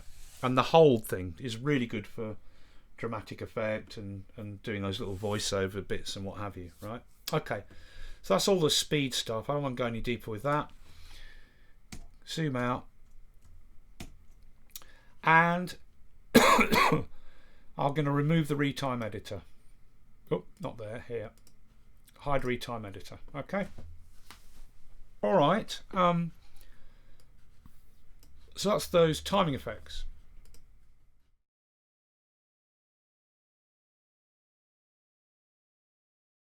Okay, next, this magic wand. Now, look, the balance color and match color, you're never going to use them. So I'm not going to bother showing them. Okay, if you want to know what these do, look up another tutorial. Also, auto enhance audio, match audio, you'll never use them. I don't recommend auto enhance audio anyway, so I'm not going to bother with those. But I will show you the color board. All right, now select the clip. I'll put the player over a particular bit I want to see, and do show color board. And the color board will slide into place here in this inspection window, right? Here we go, show color board, and it slides in here. Now there are 3 tabs: color, saturation, and exposure. Color, well, leave it alone. You'll never use this, I expect. But just so you know how it works, you've got a global, this ball, shadows, midtones, highlights. So if I want globally to make my video have more red, I move the global ball across to here or over to here for a more orangey red, push it up for more red in all of the shadows, midtones and highlights, or bring it down for less red. Same for green or yellow or blue or purple, right? And you can do the same for shadows, midtones, highlights, but just you get into a world of hurt probably if you use that. Saturation you may use though, which is the amount of colour. Again, you've got global on the big slider there, or shadows, midtones, highlights. If I use global, push it up, I'm saturating the colour more and more, or backing it off. That can be useful. To reset, I just slide it back until it says 0 there. But notice I've tweaked the global saturation and put it back to nothing. But these little dots are across the top of the clip because Final Cut knows I moved this control, and even though I've set it back to nothing, Final Cut's trying to render the change I made by tweaking the saturation control. So that's your saturation, more or less colour, globally or for shadows, midtones, highlights. And then finally exposure, which is the amount of brightness. And again, you've got global, push it up, everything gets brighter. But obviously this will make dark videos brighter, but it bleaches out your blacks the more and more you boost. Or you can reduce the amount of exposure. Again, set it back to 0. But Final Cut still is trying to render that tweak I did, right? So that's the exposure, more or less, globally or for shadows, midtones, highlights. Okay. Okay, to get rid of the color board, just up here, look, there's a little arrow icon. Click that and it will slide away. And we get the details back for the selected clip. And notice, it's on video details for the selected clip that we've just tweaked. Notice there's now an effect there. Color correction, just because I did those tweaks. There's a master effect tick box and one effect is listed, color correction. Now I can turn that effect off, in which case the rendering goes away, the render dots, because Final Cut thinks, well, he's turned it off, he doesn't want to use that anymore, it's off, right? Or I can delete it completely. To delete an effect, the main effect tick box here must be ticked, then you select the effect, backspace, boom, it's gone. The rendering goes away because I've deleted the effect, right? Okay, that is the magic wand.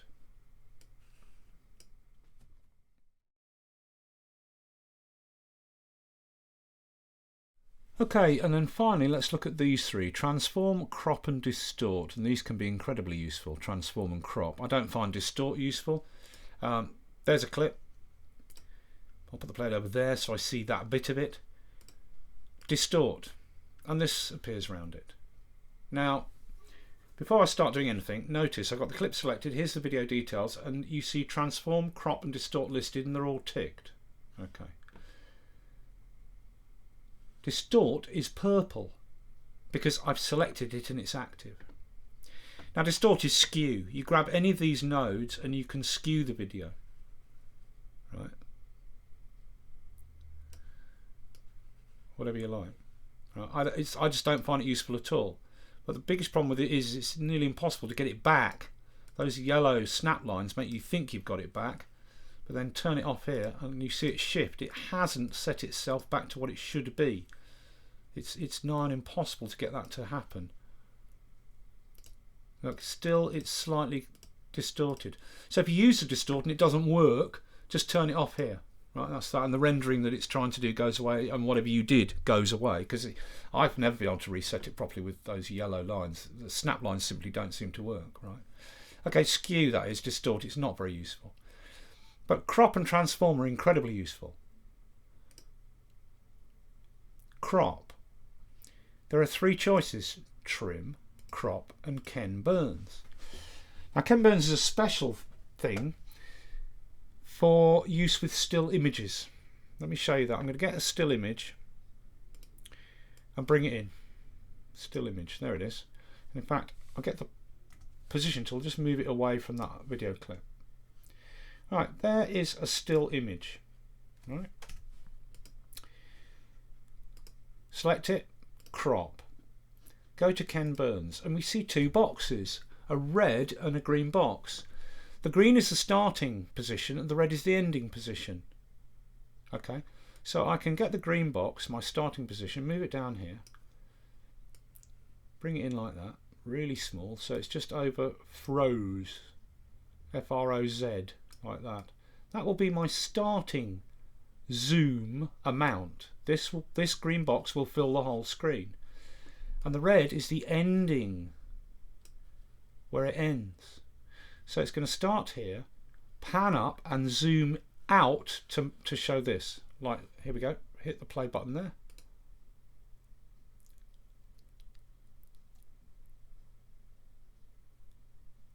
Like that. And it'll just keep doing that round and round in a loop. Hit stop. The amount of time it takes to do that pan and zoom is the length of the image, which you can just drag to be shorter or longer, and you get the time above on the left hand. So it's now 5 seconds nearest, damn it, 5 seconds, yeah, and 1 frame. So if I do that effect now, if I play it now, it'll take 5 seconds to do the zoom and the pan. Right? Really good for still image stuff. And it's named after this guy who in the old days apparently pioneered this use of an overhead camera which he would pan and zoom across images for documentaries and things. Right? You can reverse the two, by the way. Now they're reversed, it'll go from this bigger one to this one, like this. Zooming in and panning down, like that. Okay, do all that. I believe, I don't know, but possibly you can do this over a range. Should we try it? Let's just have a range, because you might want to see a picture and then just have the transform and crop over only the range. Let's see if that works. Crop. Hello. Crop. Oh, it's not letting me do it. No, it's probably because I did it on the other one, on the big picture. Is that why? Can I not do that? Range tool, just grab a little bit of it like that. Can I not do the zoom just on that bit? Crop? No, it's not letting me do it. Okay, fair enough. Fair enough. But that's what that is, Ken Burns, right? Okay, then we've got crop and trim. Alright, now we'll not do these with an image. Let's get rid of that image. Just like that. Here's the video. Crop. Right. You've got two types of crop. One's called crop, which is proportional. Right. It's always keeping the proportions of the screen. So I bring it in to the size I want, move it around to position it where I want, do done, and it stretches that crop to fill the screen. Done. Right. Command Z to undo. Command Z to undo. Right. Crop. That's regular crop. Trim is, you can trim the sides, the top. It's not proportional, right? So if you use the trim, you can trim out stuff you don't want. Like you can go, well, I'll trim off this side, I don't want it. Trim off this side, I don't want it. But it's not proportional to the screen. So once you've done that trimming and then moved it around over what you want to show, you've got to get that to fit the thing. And the done here doesn't work because it's not in proportion. So once you've sort of cropped it and moved it over the bit you want, right, then you've got to go to transform, which is proportional, and bring it out until you can get it to cover the black box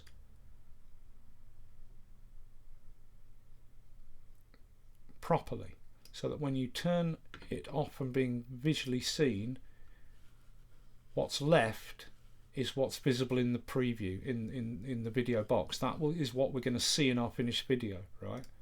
But the stuff that sticks outside won't be visible. Right? Command Z to undo, undo, undo, undo, undo, undo, undo, undo, undo. That should be it. Yeah, okay. Now the transform and crop are incredibly useful for doing those YouTube overlays. You know, when you're doing a YouTube technical video and something's going on in the foreground in the main video and you want a little box showing something else related that's happening as you do something in the foreground, and that's what the crop and transform are really useful for. Let's look at that. Right, let me get another little clip. A bit of the drummer here, I think. Is that the drummer? Where's the drummer? Let's find that drummer. There he is. A little bit of the drummer. Bring that down. Now, you know, as I've already showed you, you can layer videos on top of other videos. So I'll bring this in and put it over the top like that. Okay. Now, if I put the player where both videos are, we only see this video on top because it's full size and it's masking the video underneath. Additionally, both of them have a soundtrack. When the player goes across, it'll play both soundtracks. So I'll lower the soundtrack for the upper video. And then I'm going to make it shorter. 6 seconds, roughly. Yeah, 6 seconds, right? So this is your overlay technical video on top of your background video, right? Select it after you've got it in place and got the length right. Select it and do transform, right, which is proportional. Bring it into the size you want and move it to where you want in the screen. There's your technical overlay video.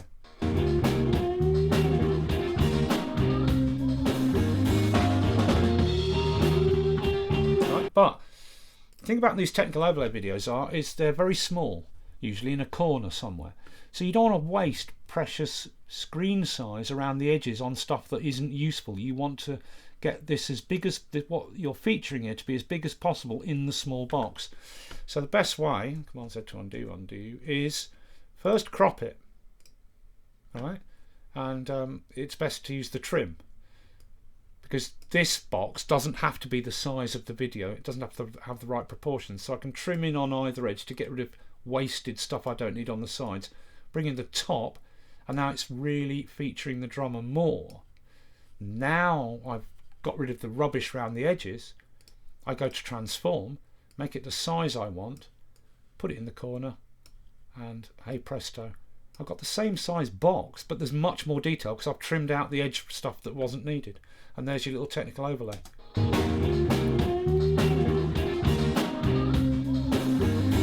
Okay, now there's one thing about it. It just comes in all of a sudden, and then it goes away all of a sudden, like that. Okay, so we can put a transition on either end of it with our transitions here. If we use the cross dissolve, we can put transitions normally are placed, we're going to do transitions soon, where one video ends and the next one starts, and it does a transition from one to the other. But you can put transitions on a clip which has nothing in the front or the back, and it will simply put the transition at the start and the end. Right? So this clip is all on its lonesome there. Put cross dissolve on it, and it sticks a cross dissolve on either end. Now if there's nothing to cross dissolve out of and nothing to cross dissolve into, what it does is it fades up from transparent and fades back down to transparent like this. So you get a nice little subtle fade up from transparent, which makes it come in much nicer like this.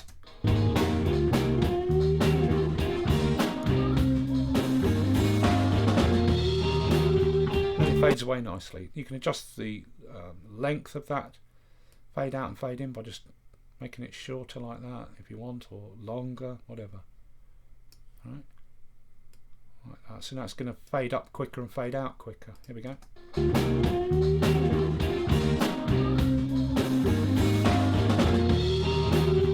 But that's the way to get your technical overlays for YouTube.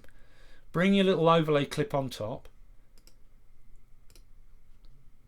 Crop out the stuff that you don't need, the edges that are rubbish. Transform, make it the size you want. Position it, add a cross dissolve in and out, and hey presto, there it is. Right, you've got a lovely little technical overlay for YouTube. Right, that's that. Boom, gone. Right. And just to say, if you do mess with transform, crop, and distort, and you don't like the results and you can't get rid of it, just with the clip that you did it on selected, go to these things here and you can turn off distort, turn off crop, turn off transform there. Okay, alright. So that is the three icons here.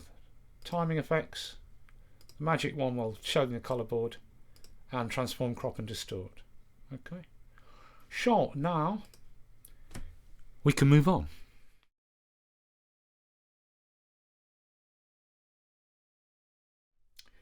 Right, so transitions and effects. Let's start with transitions. A transition is what happens where one video goes into one clip goes into the next clip. Now, if you watch any TV or film, any TV show or film, most edits are just straight butt edits like this. It goes from one scene and then switches to the next camera, switches to the next, switches to the next. They don't use effects to go from one to the other scene. It's instant, instant, instant. Particularly when they're changing cameras during dialogue and things like that. But from time to time, you're going to want transitions. So let's say this clip between these two clips, we'll get the fade to colour transition. Now the fade to colour transition by default fades to black. We don't have to be accurate with our transitions. We just drag it across, bring it anywhere near the join between two video clips, and it will automatically look. See, it puts the grey line. It's going to drop into that gap, or that one, or that one. I just bring it close, let go, and it sticks right on the money. Zoom in, and I've put a transition between this and this video. And the transition I used, select it, look in the inspection box, is fade to colour. Now most of these transitions are 1 second long. There's the time of it, 1 second. And the transitions all have parameters you can adjust. Right? So there's my fade to black transition now. So this clip fades to black, and the next clip fades up out of black, and it also does a crossfade on any audio. Right? Easy peasy, right? Okay. But the fade to colour transition can be anything, any colour. I can select it and go to the colour box here, and I can do a fade to white. Right, now that might be useful if you're doing a film in the snow. Lots of white scene everywhere, yeah. And you want to, and the snow starts blowing, and snow starts going across the camera, and then you bleach out to white and then fade in from white. You know, I don't know, maybe you're making a film. Ooh, can we think of an original script?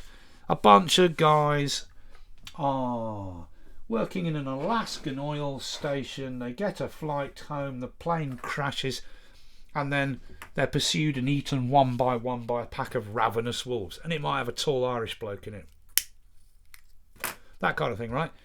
Now it's going to bleach out to white, fade to white. You can fade to any colour. I can fade to red. I can fade to blue. It's a bit not too smooth because it's not rendered yet. See the little dots across it, hasn't finished rendering. Come on. Fade to blue. Whatever you like. Okay, but the default is black. Right. Okay. Now there's a transition in place. If you want to change the length of the transition, you grab any edge, but not in the top left or right corner. Make the transition bigger, and the number on the left tells you the total time of the transition. 1.5 seconds. 2 seconds. Whoop, whoop, whoop, 2 seconds. The number on the right is how much you've changed it. So now it's 2 seconds, this transition. Fade to black. Wait for it to render. Come on. It's taking longer now. Make it shorter, bring it in. Now I'm going to make it, it's 50 frames a second, so 25 frames will be half a second. Oh, come on, that's half a second now. Wait for it to render. Etc. Right, that's how you change the length. Now if I put it back to its original length, a second, it doesn't need to render because Final Cut's already stored the render file that it did for that 1 second fade to black transition. Just let me just chase the cat away. Go away. You get fed when your master decides you should be fed. Okay, now another thing. See the pair of double lines in the middle? That's where this end of that clip joins the start of that clip. That's the middle. If I grab it, like, let's just zoom out. If I grab the end of a clip, a pair of arrows appears, little film strip points to the left, telling me I'm grabbing the end of the clip to the left. If I grab the start of a clip, like that one, the little film strip, put the mouse over the edge of this clip, the little pair of arrows appears, and the film strip points to the right, telling me I'm grabbing the start of the clip to the right. But where this transition is there, if I grab right in the middle where the pair of double arrows are, that little pair of double arrows pointing to each other, that's the way the end of that clip meets the start of that clip, right? Put the mouse over it and I get the pair of arrows again, but get a film strip pointing to the left and right. That means I'm grabbing the start of one clip and the end of the other and moving them around. So now if I move it that way, the clip to the left ends earlier and the clip to the right starts earlier. Move it that way and the clip on the left ends later and the clip on the right starts later. You're just moving around the point where they join, right? Okay. But what if I want to adjust the start of that clip container? I can't see its starting edge because it's hidden behind that transition. Well, I grab that opposite edge of the transition. The film strip points to this clip. And if I grab and drag, I'm grabbing the start of this clip in the middle there and I'm bringing it to the right so that the clip to the right that I'm adjusting starts later and later and later, or earlier and earlier and earlier, and the clip to the left just follows it. Or if I want to adjust the end of that clip container, I grab this edge, the film strip points to that clip to the left, and as I grab this and move, I'm adjusting the end position of this clip right in the middle there, and the clip to the right follows it around, keeping its start position. Right, so that's how you adjust the end and the start of clips where there's a transition, and adjust the length of the transition or adjust where the two join. Yeah, starting earlier, later, right? Okay. So look, that's the stuff to do that. So we can just use any of these transitions. Let's select one, backspace. So we've got all these different transitions. Now the two most popular are cross dissolve and fade to colour. Cross dissolve, drop it on, let go, boink, wait for it to render. Most of these transitions are a second in length. Cross dissolve is a cross fade, basically. It cross fades between the two videos and it does the same to the audio. All these transitions will cross fade the audio soundtrack if the camera clips have audio, right? Okay. So cross dissolve and fade to colour are the most popular, but you've got all these wacky ones, some of which you might say are like, you know, sort of early 2000 amateur video effects, you know, this kind of thing that you see in more this sort of thing.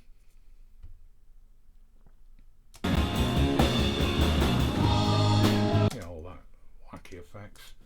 Yeah, so you've got lighting effects, and the thing about all these transitions is all you have to do is put your mouse over a transition, move the mouse across, and you get the same red previewed skimming line like you do over a video clip, or like you get over a clip in the browser, and you just move the mouse over the transition and you see what the transition is going to do between the fir trees in the foreground and the scenery in the background, which it uses as two examples of how it will fade from one to another thing. Yeah, so you got all these different ones: light, noise, static, old static from a TV, lens flare, etc. And you got all of these ones, as I said, including some what you call cheesy wedding video effects, you know, that kind of stuff, you know, yeah, flips and things like that. Yeah. Okay, but you've also got all of your Star Wars wipes. Yeah, look, the circle wipe. Doodly-doo. You have to do the music, the Star Wars music, like doodly-doo. Then you go, look, sir, droids. Yeah, all that kind of stuff. Look. You've got a horizontal wipe, or whatever it is here. This one. Doodly-doo. Yeah, you have to do the Star Wars music. Doodly-doo. Oh yes, the Sand People will be back, and in far greater numbers.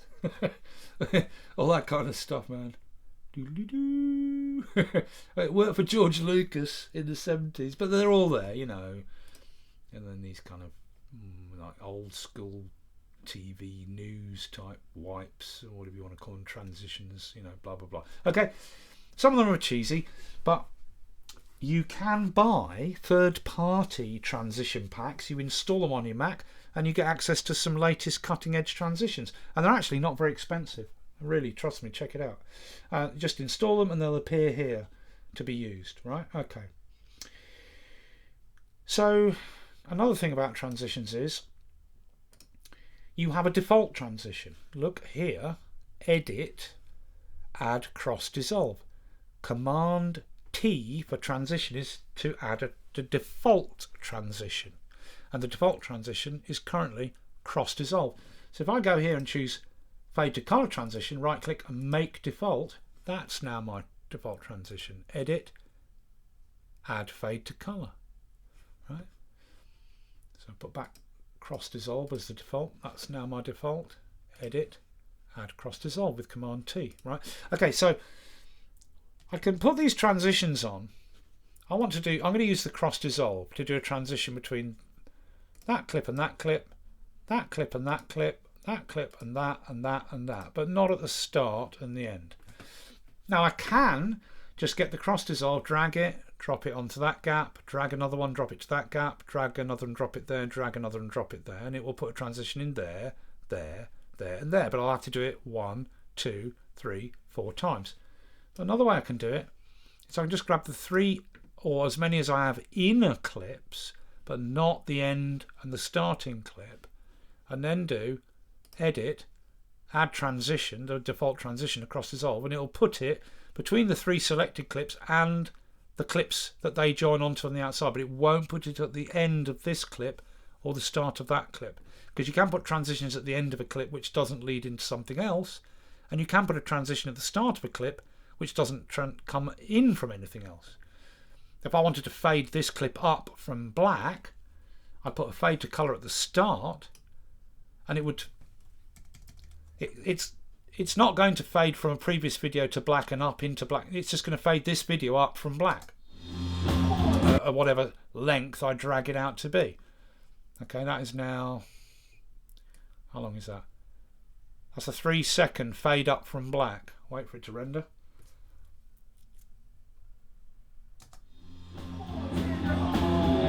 Etc. Right, so you can put transitions at the end, or the start of something,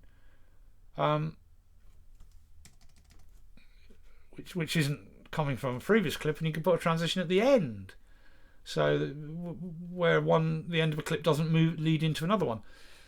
So I select all these three, and if I now apply the default transition, cross dissolve, it'll put a transition between the three selected clips and the last selected clip and the one after it, and the first selected clip and the one before it, but it won't put a transition at the start of that clip or the end of that clip. Here we go, add cross dissolve, boom.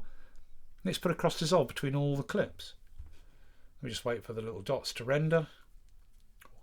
1, 2, 3, all done. Here we go, this is the first transition here.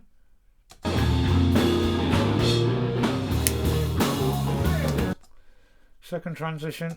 You can hear the audio's crossfading as well. And the final one. Okay, lovely. Right.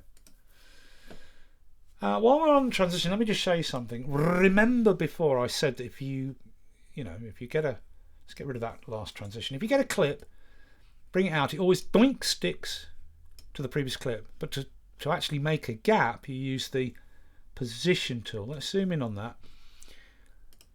Position tool allows me to bring this out and make a gap. So I made a 3-second gap. Black. That gap will be black. Then I can get the fade to colour, put it at the start of that and at the end of that. And then what I've got is this clip fades into black. The black lasts 3 seconds, and after 3 seconds this clip fades out of black. Like this.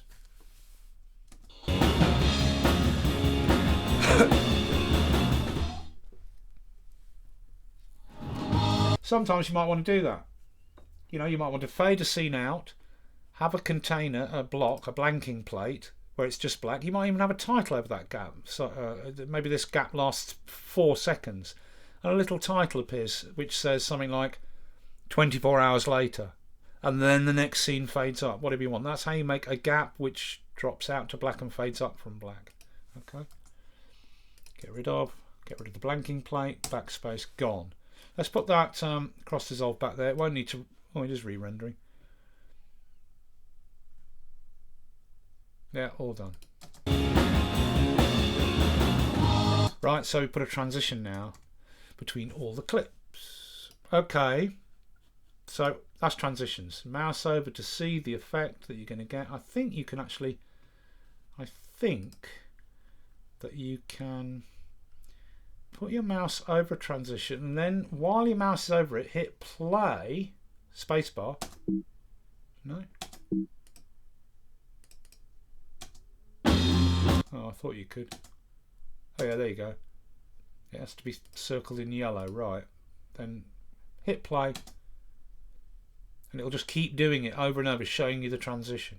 Or you just drag the mouse across. Okay. Alt left click.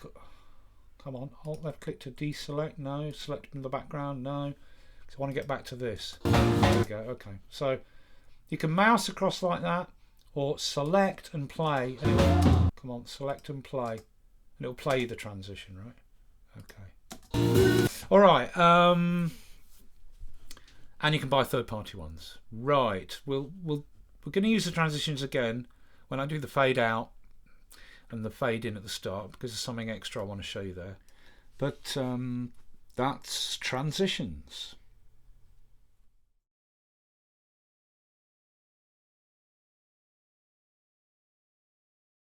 So select a clip, play it over the top so we see it in the preview window there, right? Effects. Now effects are divided into categories: basics, blur, color, distortion, keying, lighting, looks, masks, etc. You can have, that's my effects I've made, nostalgia, stylize, etc. Text effects, right? The effects are just like the transitions. You mouse over, and wherever you've got the player on a clip, and the clip must be selected, when I mouse over, I see what that effect's going to do to that particular video clip. Colorize, black and white, sepia, tint, which is light black and white but dark navy blue, distortion effects, glass blocks, flipped, back to front, fisheye, yeah, insect eye, all this, you know, mirror, all that stuff, scrape, etc., blah blah blah. Yeah, lighting ones, flashing effects, etc. That's the way to audition. Very, very easy. So let's say I put the flashing effect onto this clip. All I do is drag it and drop it. The rendered dots appear across the top because Final Cut wants to render that effect and for me to see it really smoothly. But with a lot of these, you can see them without waiting for it to render. Let's try it. Okay, so I'll put that effect on. Now, if I look up here with the clip selected at the details box or inspector box, video details, audio details, if there's an audio soundtrack, and general information, video details, there's now an effect on there. Effects, the master tick box has appeared, ticked. There's my effect called flashing, and it has a parameter to adjust, intensity. So I'm going to lower the intensity down. Let's see it now.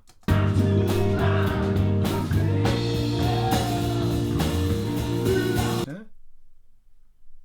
To get rid of the effect, I can just turn it off there and it's gone. But anytime I can turn it on again, or I can delete it. And to delete an effect, the master effect tick box must be on. Select the effect, backspace, it's gone. Right? Any rendering that Final Cut might have been trying to do for the effect stops because you've removed it. So look, let's get something on it. So I'm going to go with black and white. Drop the black and white on. So now it's black and white. Right? There's the effect appearing. Black and white. There's an amount control. I can back it off so it's got a tiny bit of colour. More colour, no black and white at all, or fully black and white, right? So that's black and white on there. Okay, then I'm going to go for another effect. Let's go for distortion, and I'm going to go for the water. No, I'm going to go for the mirror effect. Drag that and drop that on. Now there's two effects. Black and white and mirror, right? Okay. Now I'll go for a third effect. These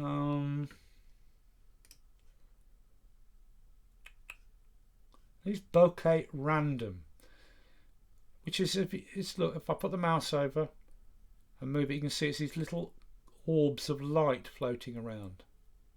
So let's put that on. Bam. Now I've got three effects. Black and white, the mirror effect, and the bokeh random orbs. But notice something. The bokeh random orbs still have colour. That's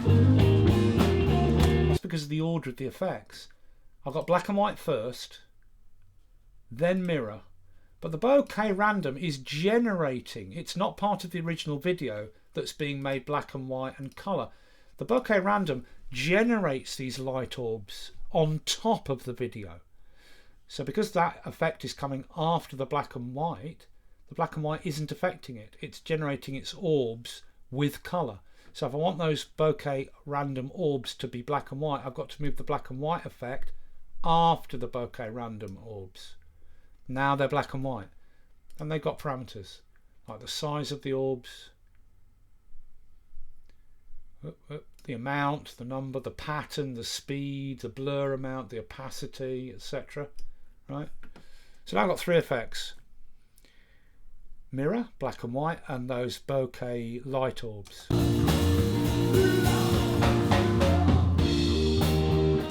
Let's increase the number. There we go. Okay.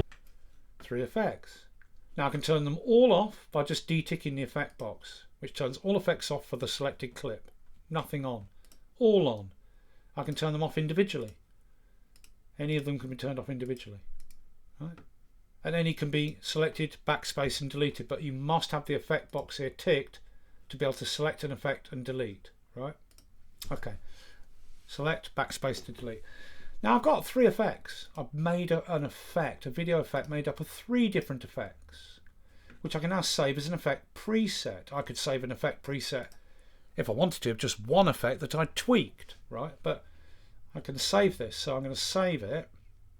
But I'm going to have the bokeh at the end of the chain, so the bokeh orbs are colourful, right? Then I'll save this. So I've made 3 effects: the mirror, black and white, and the bokeh coloured orbs on top. Save it as an effect preset, and I can call it orbs. No, I can call it black and white mirror color orbs, like that. I can put it into any of the effects categories I like here, but I'm going to put it into my effects, right? And here, those are the 3 effects that are going to be part of it: mirror, black and white, and bokeh. But I can add additionally any transforming I've done: position, rotating, scaling, or blurring, or anything, or cropping or distorting. And any of these can be turned off, right? Retiming can be part of the effect, whatever. Any of those things that you might have on can be switched on or off, right? Okay, save it. Bam. I've saved that now as an effect preset. So if I go to my effects, there it is. Black and white mirror with colour orbs. And then I can just drag that onto another clip, and it will put exactly the same effects on this that I created on this, so they're identical effect, right? Okay, so look, let's delete them now. Select that effect, that clip,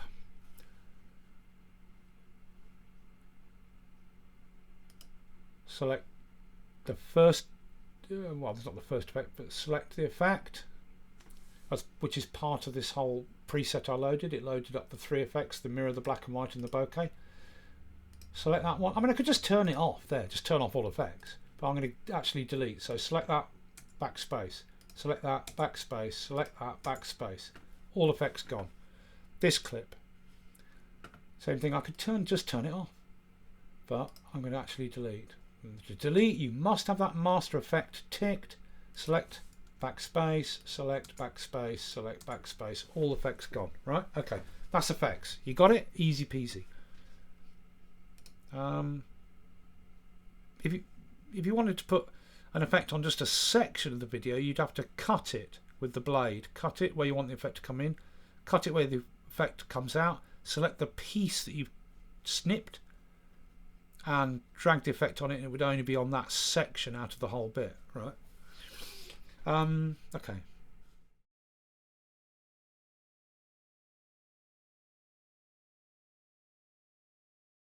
And now we need to replace the audio really before we get to the audio effects. Or shall I just show you the audio effects now, and then you've got the option? No, because we've got titles to do, the fade out, all the rest of it.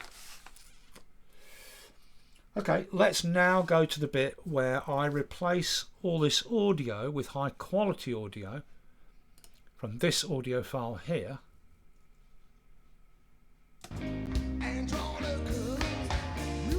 Right, and this is, this could be really useful for you, because I'm going to show you some techniques when we do this, right, which you might need, okay, because we're going to manually sync the audio to these video clips, and in the process of that I'll show you some other techniques, right?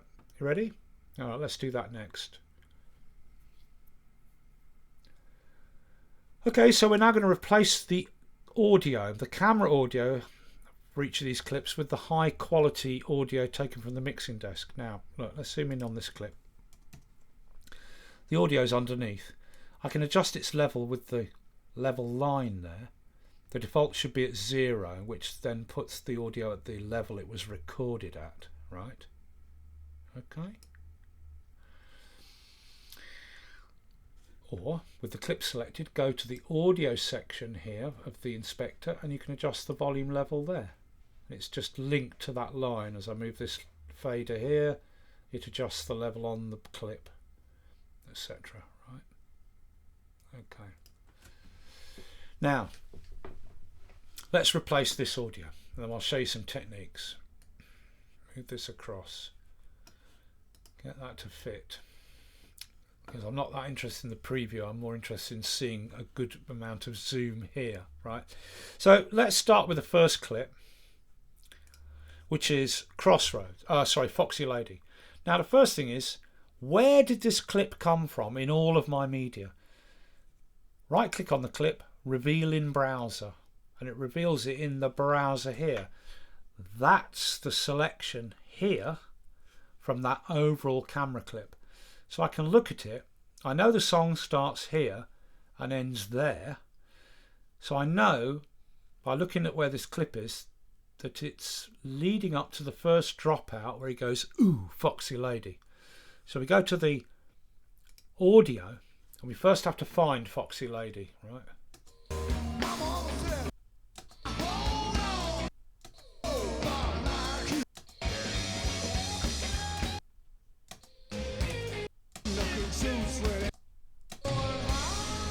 Where is it? Alright, there it is. That's where the song starts, I think. Yeah, so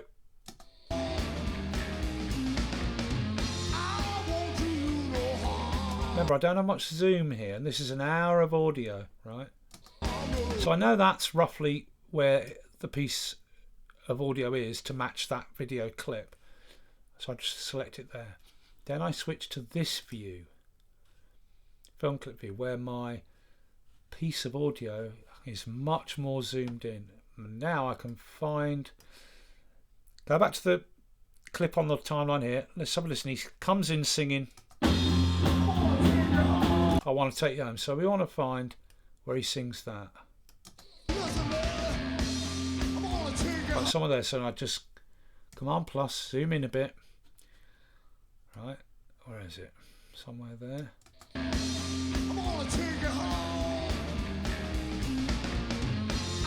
Right, that's roughly the right start point.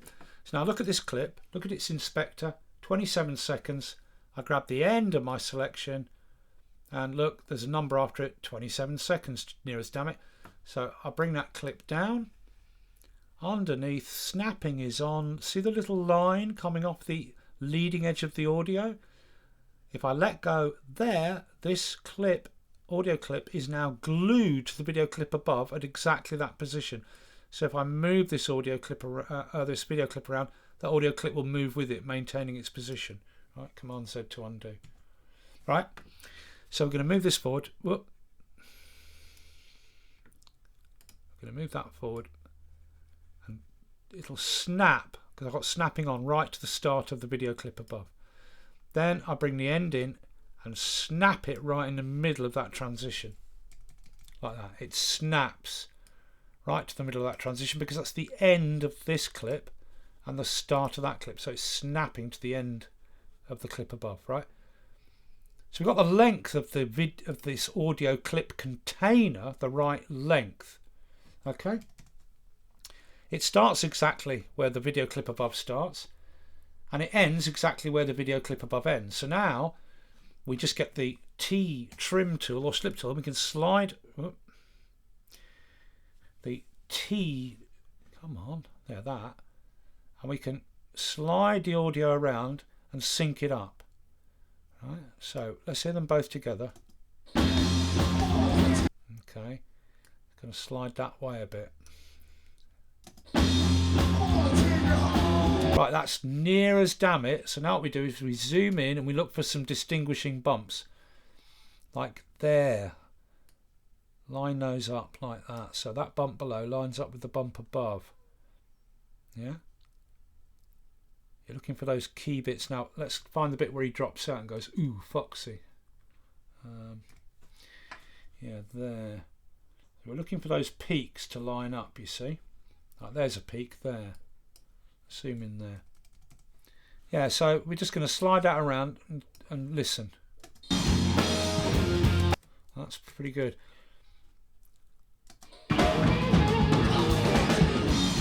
Yeah. Now, if I was doing this on dialogue, I'd do it again and again and again and be ultra accurate. But that's good enough for me. Now I'll lower the level of the camera mic, and there's our piece of audio. Should be all right. Let's look at it on the viewer a bit bigger. Here we go.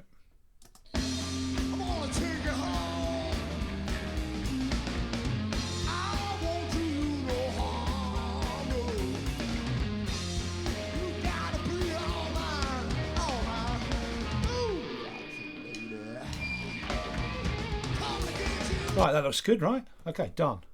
That's how you do it. Now, do you want to watch me do the rest, or shall I edit it out? Let's do another one. Let's do one more. A, to get the A tool back, the normal select tool. Select this clip, right click. Where is it? Where did it come from? Well, switch to list view. It came from here in the song Mama Said. Now, this clip is all Mama Said from start to end, and we're using that bit, so we're using sort of about a third in, and he's singing my mama says you can be big or small, my mama says you can be rich or poor. Back to our audio. Let's find the song. There it is.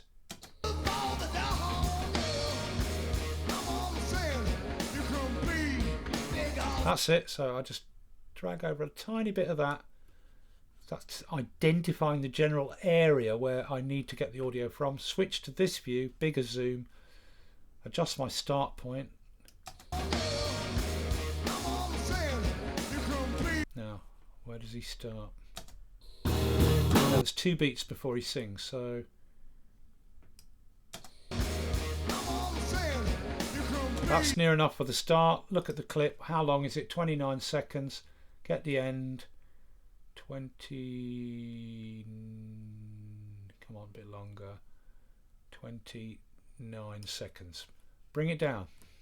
That's rough. Okay, snap is on. So I can snap it to the start of the clip above, then get the end, bring it in and snap it to the end of the clip above. Done. Now let's get it synced up. Zoom in. Whoa! Stop. Zoom in. Hit the space bar by mistake. Well, you can hear it's pretty close. So we get that T trim or slip tool, as I call it. We just slide that audio inside its container, line up those bumps. That looks more like it. Let's hear it. A little bit more that way, maybe. Let's try it back a little bit. No, I think it's forward a bit. Yeah, that's a sort of almost a flanging sound. Lower this one. Let's watch it. Check his. Look at him singing and check it's in sync.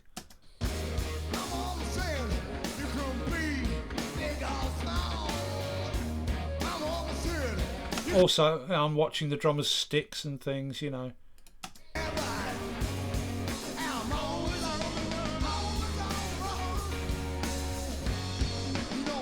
Yeah, that'll do. That'll do, pig. See how quick, if you know how to do it? Next song. A tool. Select tool. Where's the clip? Reveal in browser. List view. Move this back. Right, this clip here is coming from that part of this song. It starts there because this camera clip has got Great Balls of Fire, Tutti Frutti and Supersonic by Oasis. So it's here and it's leading into the first chorus, isn't it, where he goes. So he starts singing. Got a girl named Sue. She knows just what to do. Right, now we go to the audio. Find Tutti Frutti.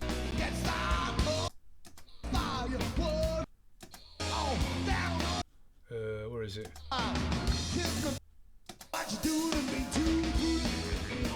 Right, it's somewhere there. So let me just I drag across a little tiny bit of that to identify that is roughly where I want to take the audio from out of the entire piece.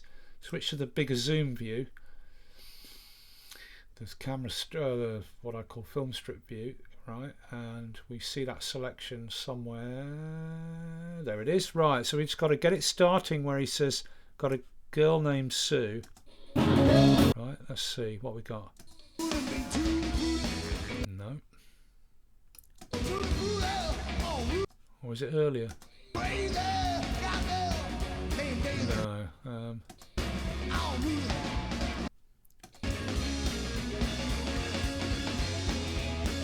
It must be earlier. It must be here. Yeah, there it is, right. Right, it's from there then, right? Okay, how long's the clip? We got the start point right. The clip is 29 seconds. Bring it out to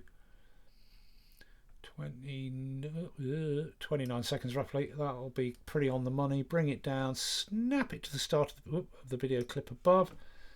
Bring the end in and snap it to the end of the clip above. Like that. Remember, snapping is on for this, right? We can turn that off. We don't need to see the effects anymore. And now it's the same thing. Zoom in and slide it around until it syncs. So T for the trim or slip tool. Well, there's a bump.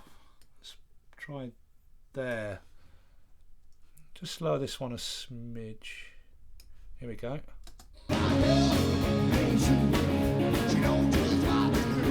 Sounds on the money to me. I'll try moving it just a smidge forward. Or maybe it needs to come a little bit later. Yeah, let's try that. Lower that one. Let's watch bigger picture so we can see if it's in sync.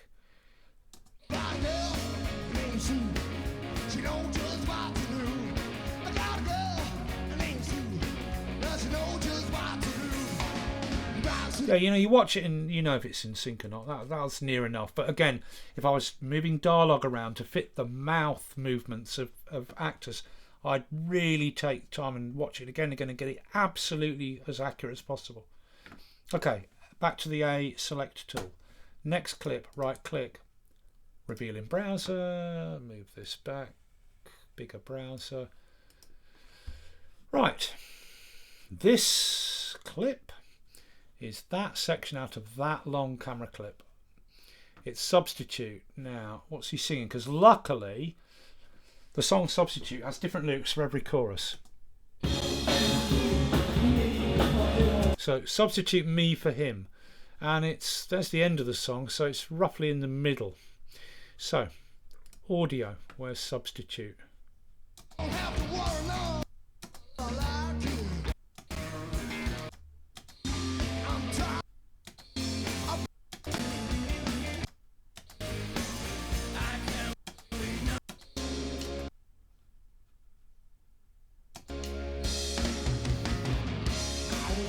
Right, that's the song, so I'll just drag over a little bit to identify that song. Switch to this view. Let's see. Now we're looking for him singing Substitute me for him.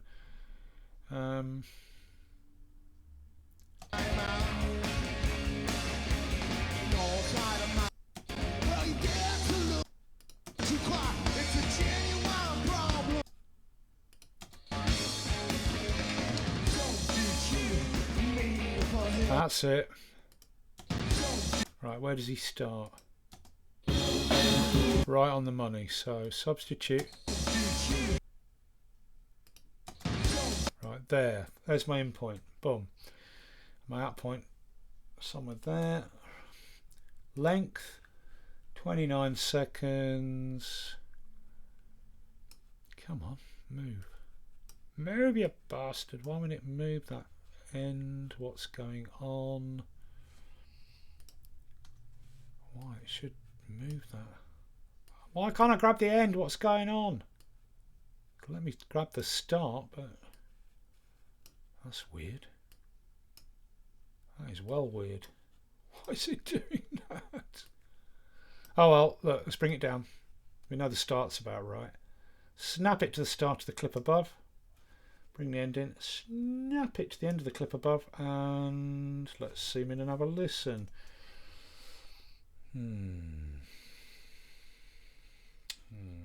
Well, there's a bump and there's a bump, so it could be back to the T trim tool, but then there's a bump and there's a bump. So he's singing, let's lower this new audio, he's singing substitute me for him, so let's lower this one down and listen to just this one. Right, well, it wants to slide that way onto that bump, the downbeat. Right, bring up the level of that one. Let's look for bump. Oh yeah, look, there's a bump there lined up. Let's zoom in. Yeah, look, that bump lines up, that bump lines up. Maybe it needs to move that way a smidge. Let's try that. Try it a little bit more that way. Back a bit that way.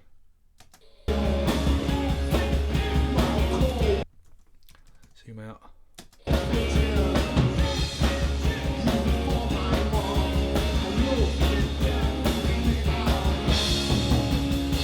There's a nice big bump there. Let's zoom in on that. I think it needs to come that way, doesn't it? Let's try that. That'll do, pig. I think that'll do me. Let's lower the camera audio, make this bigger, and watch. I'll be checking the drummers playing. It looks like it's synced.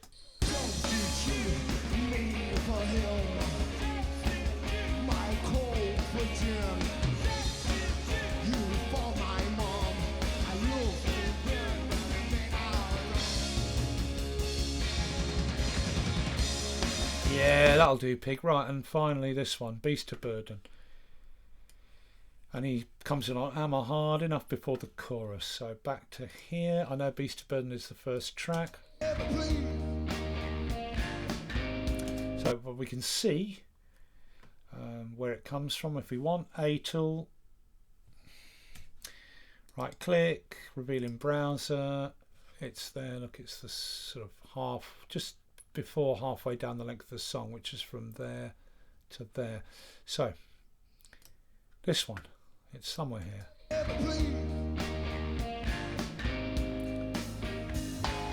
There, in point and out point. Go to the bigger view. Right, that's near as damn it on the money for the start.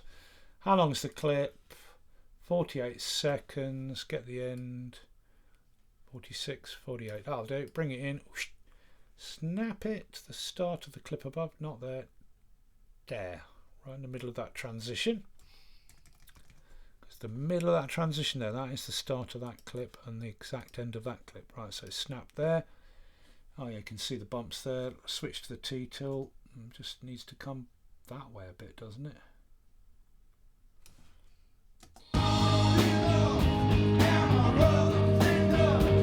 That sounds good to me. Lower this one. Let's have a good look at the actors.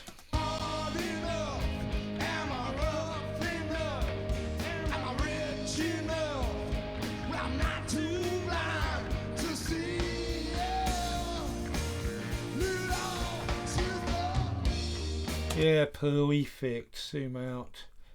Trim the end. Done. Audio replaced. It's that easy, right?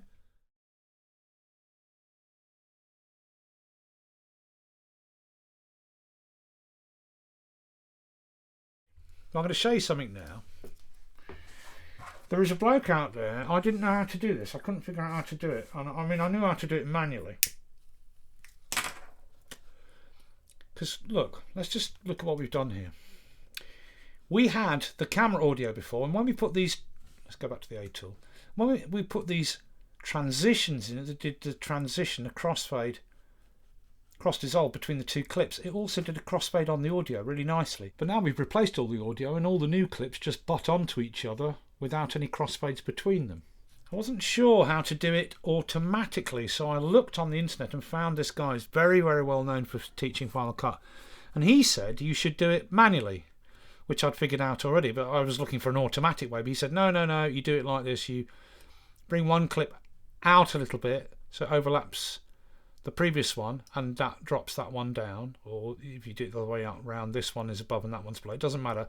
You sort of overlap them like that, and then at the end of an audio clip there's a little node which, if you drag it in, does a fade out, and at the start of an audio clip there's a little node, and if you drag it you do a fade in. So you do a manual crossfade like that. Well, it works, not brilliantly. Let's move that out of the way. It works, but there is actually a way to do it automatically. I couldn't believe it. I stumbled upon it experimenting. So I just was experimenting, and I found a way to automatically add crossfades to audio clips like this, and it's just the same as adding the transitions to the video clips above. I don't want to add a fade in at the start, and I don't want to add a fade out at the end, so I grab the inner clips, and then, believe it or not, if you use the cross dissolve video transition, it will, and use it on audio clips, it will do an audio transition. So there's, we know from when we did this with the video clips, we chose the three inner clips like that. Then we applied the default transition cross dissolve. You put a cross dissolve between the three selected clips, and between the last selected clip and the one afterwards, and between the first selected clip and the one before. So we do the same thing. We grab the three audio clips. Watch this. Edit.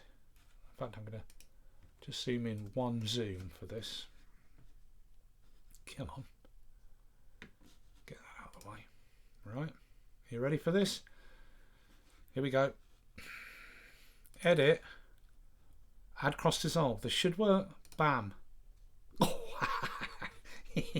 And it's done it. It's put a cross dissolve automatically between every single audio clip.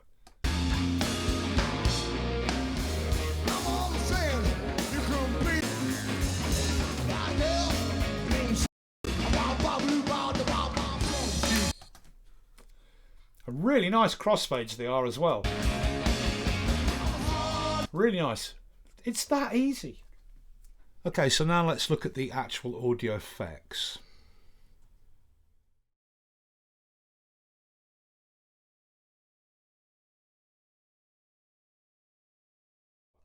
Here's your audio effects down here. All, or you can look at Apple ones. Distortion, echo, EQ. Now look, basically these are like these Final Cut effects. I've chosen all audio effects. There's some here categorized as Final Cut. Alien, bass enhancer, brightness, car radio, cartoon animals, cathedral. Well, these are presets. They're combinations of different effects. So if we choose one like, say, car radio, drag it onto this audio clip and let go.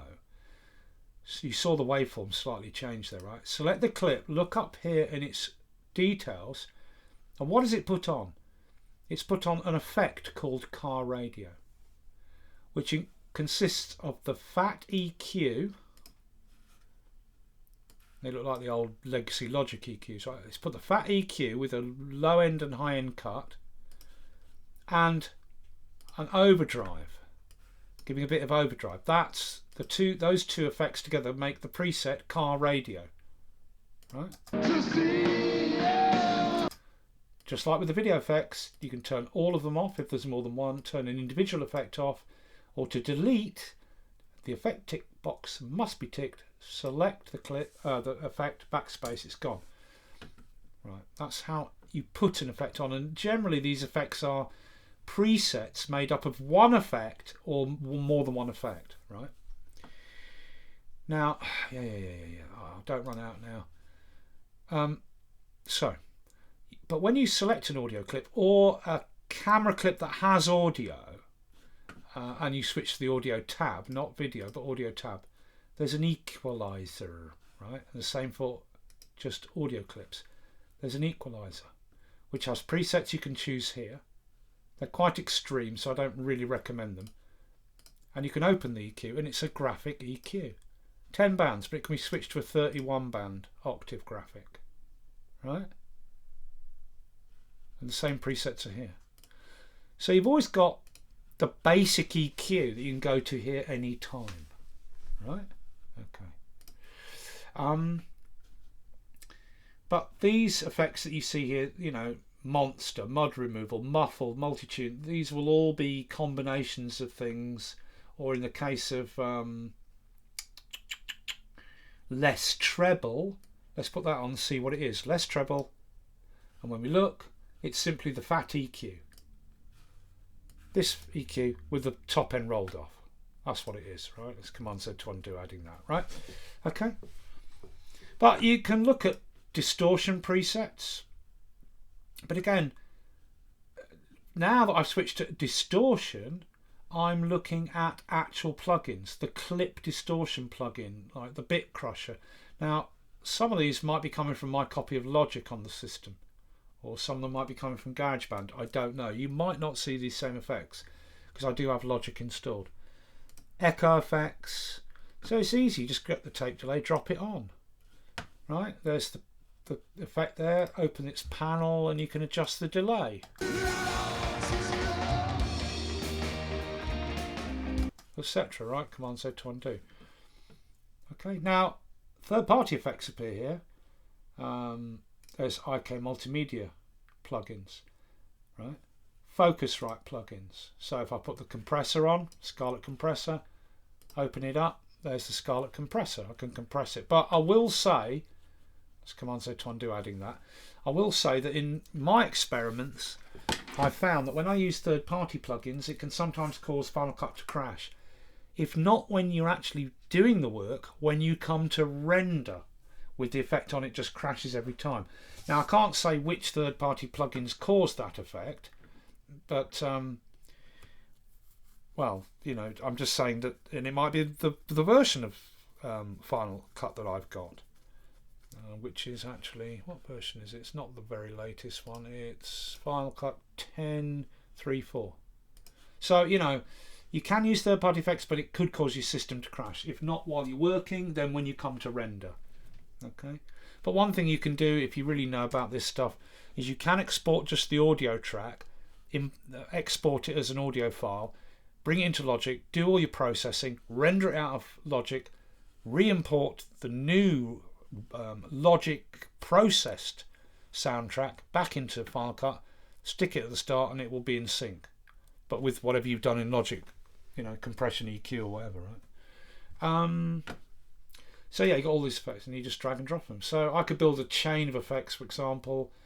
If I go, you know, you got Apple effects here,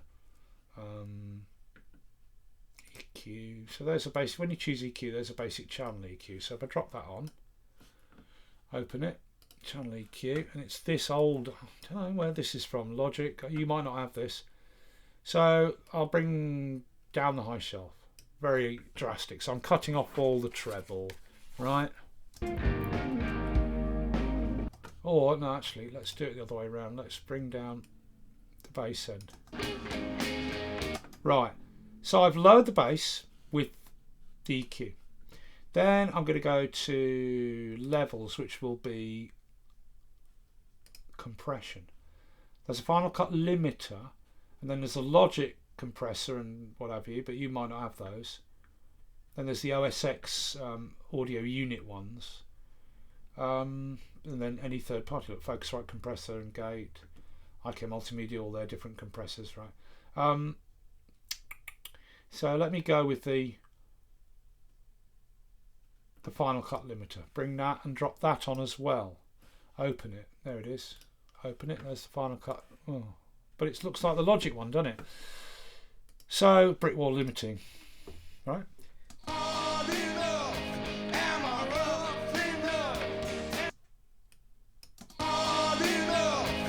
So what I've done is I've made a preset, or I've made an effect. I've put EQ and a limiter. So just like with the video effects, we can stack effects, and just like with video effects, we can turn them off individually. We can turn them all off by just deticking the effect box, right? That equalizer there, I didn't do anything to it, but because I opened it, the equalizer there is switched on. That could be turned off. Yeah, and just like with a video, with the video effects, when we stacked them, we can save this as a preset. Save effects preset. I can call it thin limited, right? And I can put it into the category whatever I like. Apple Blue Cat, blah blah blah blah blah. You can make a new category, my presets, yeah, whatever you like. So I'll put it in Apple effects, but you could put it in my presets. And again, just like when you're saving a bunch of effects you've put together for video, the video effects, volume and pan and EQ, that basic EQ can be included as part of that preset as well if you like. Right, I'm just going to have the limiter and the EQ. That's it.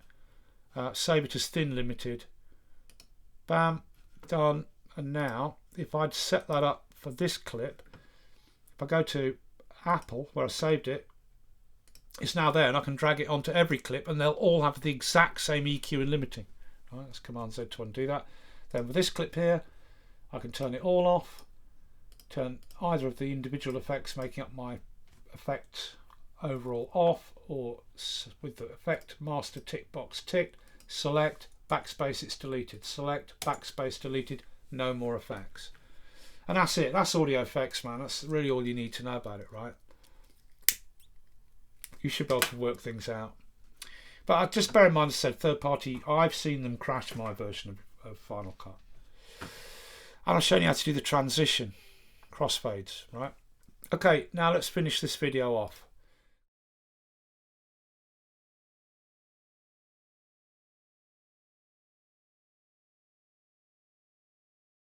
So we are going to do a long fade out at the end. Now, we know if we go to the end of a piece of audio, there's a node to do a fade out. And at the start, there's this, if we go right to the start, I could use the hand for this. Right. And at the start, there's the same little node there. Move that out of the way. There's that same little node. If I grab it, I'm doing a fade in. Right, so let's go to the end. So we're going to do a long fade out. Drag it, and the number of offs is how many seconds I'm subtracting, going back into the piece of audio. So let's say, oh no, 9.5 second fade out.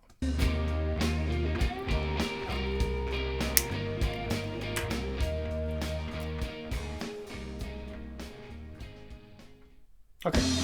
Whoop, no.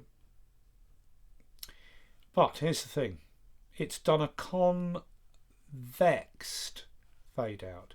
I put my mouse back over that node for adjusting the length of the fade out. I'm actually going to make it 10 seconds.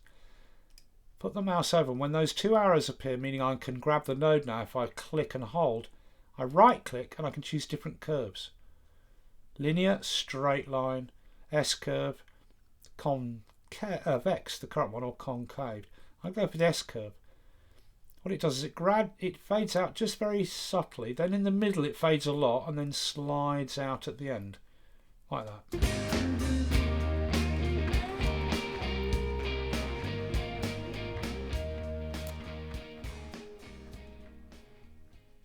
So I get a much nicer, very quiet to nothing at the end, right? Now, that's our audio fade out. So we want to do a video fade to black to match it. Back to our transitions. Remember, any transition can be put at the end of a video clip that doesn't join to another video clip, or a transition can be put at the start of any clip that isn't coming in after another video clip. They don't. A transition doesn't have to go between two bits of video. So I'll go to the end here, and I can get the fade colour and drop it on the end like that. Now when you put a transition on the end of a clip like that, to adjust its length, it won't adjust out each way. Like if you get a transition between two clips and drag either edge, it reduces it in or out. Command Z to undo. If you drag the length of a transition at the end or the start of a clip, it just makes it longer. So we'll have the black fade out, not as soon as the guitar fade out starts, but about 8 seconds of fade to black.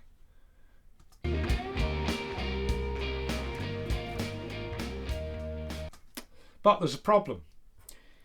This is a transition which is usually sitting between two clips, and the centre of the transition is there.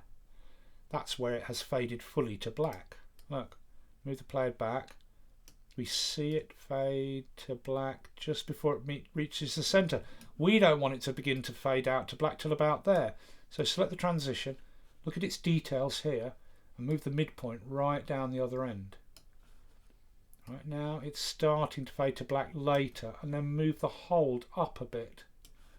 Now it'll fade to black just at the end. Right, let's wait for it to render. Won't take long. Here we go.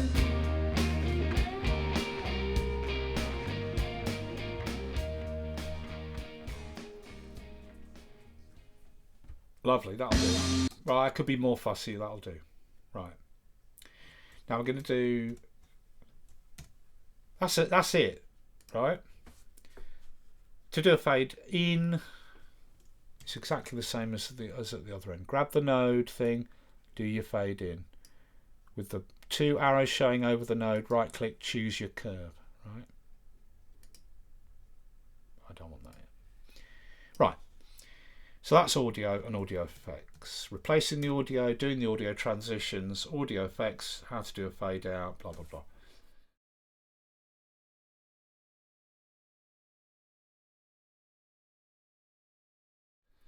Now we are going to do some titles. Nothing fancy, but let's have a look at them. Now titles are up here. There, titles. That's your folder structure, audio and sound effects, titles. Now the titles are just like the effects. You put the player over something, mouse over and you see the effect. Transitions, mouse over, you see the effect. Well, titles are the same. Mouse over, just move the red skimming line and you see what the effect will do, what the title will do. Right. Okay, now titles can go over video, you know, the classic one. You've got some opening scene and a title comes up, holds for a few seconds, goes away, little gap, another title comes up, holds for a second or two, fades away, gap, another title comes up, over the top of some footage. Well, you can do that. I'm going to go with this blur title. It's very simple. You just audition it by moving across like that, bring it down, drop it there, and there's my first little title. Select it. How long is it? 5 seconds. Bring in another one after about a 5 second gap, about the same, and another one again with about the same gap, 5 seconds of gap, roughly 5 seconds of the title. Now I choose the title. There it is. I can adjust its length. Right. Choose the title. Mouse over it. There it is, appearing on the screen. Now, here's the box for its details. Color, change its color. The type of font, I can just arrow through my fonts and see it change on the screen. Yeah, or just move the mouse down like that and up and it changes. Right, I'll go back to Helvetica. The size, like that. Yeah, again with the typeface, you can see it better now. Yeah. These are all the fonts on your system, right? So if I make this size-wise, let's make it 200. I make this one 200. I make that one 200. And then you just, you know, this is your first title. So then you go to this, you select the title again, and you go to this next thing here, which is, that's setting the fonts and everything. and that's setting the where you actually typing what it's going to say. Right, it's currently, it says title, so I can say a Freddy Fox film.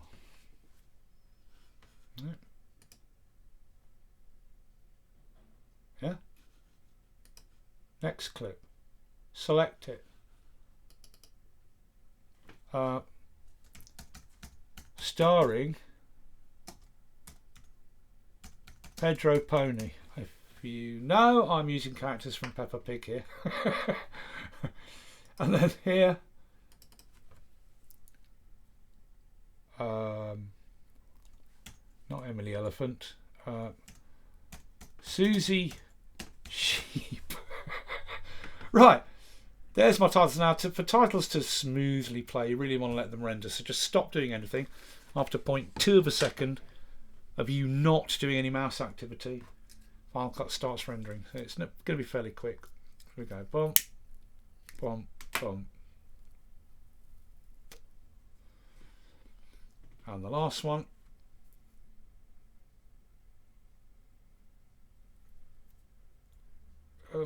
Now, just to show you, as well as what you type what you want the thing to say, but on this same page where you do the typing, I typed in Susie Sheep there for that last title, right? You've got the same font and size here. You've also got your alignment, left, right, center. You've got your line spacing, all that kind of font stuff, right? Okay. And that's only if you want to put any effects on the titles, right? And this, it's also got things, well in this case it's got direction, forward direction coming in, right? So it comes in a particular direction, but you know, all of these will have different parameters you can change. We can make it coming backwards, center to ends, ends to center, etc., random, whatever. So I'll tell you what, let's make this one random. So the letters should appear in random order as they fade up, right? And the duration, you can adjust how long it takes them to fade up, and the out direction and all the rest of it, and out spread and out duration, blah blah blah. Let's have a look at it. Nearly rendered. So all we've done is we've done a classic thing of putting a title, it holds for a bit, 5 seconds, goes away. Next one comes in, holds, goes away. Next one comes in, goes away, like this.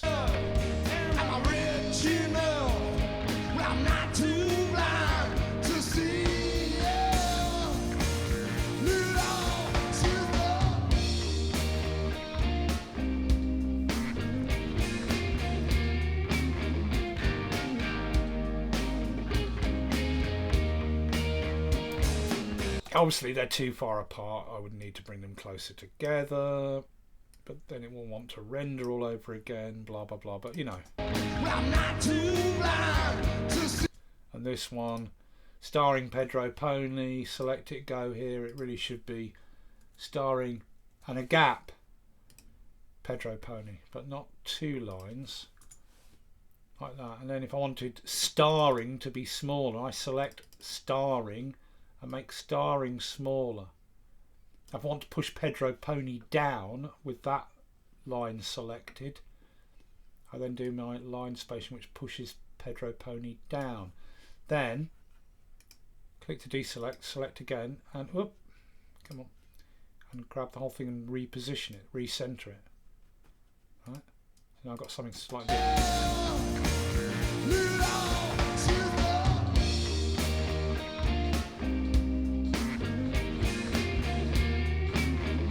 Etc. So that's how you do that, right? Now what we're going to do is we're just going to have one of these that comes in when he begins his solo, and it's going to put the contact details, so I'll move it down here, it's going to put the contact details for the band, and we want that to run for a fairly long time so people get time to write it down. Let's say 12 seconds. So select it, mouse over it so we can see it. I'm going to say the contact details. Now, there's no need to put 4 bookings, just put the bloody, well, we could do so that you know what they're doing. So 4 bookings, it's too big, isn't it? So we need to change its size. 4 bookings, We can either put it on the next line or the email here. I'll put, you know, nobody@nowhere.com.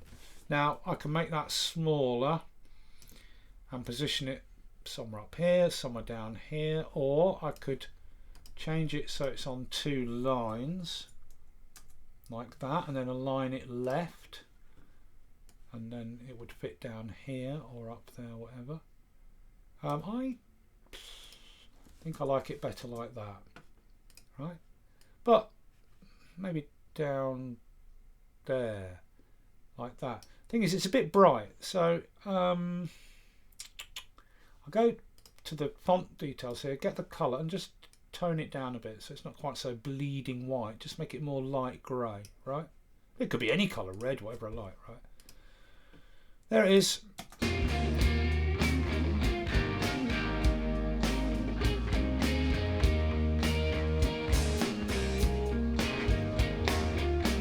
And if you think, well, I'm not sure they see that with the guitar, then bring it up and put it up there instead or something. Let's have it up there. It'll need to re-render again, but this won't be smooth because I'm going to do it before it renders, right?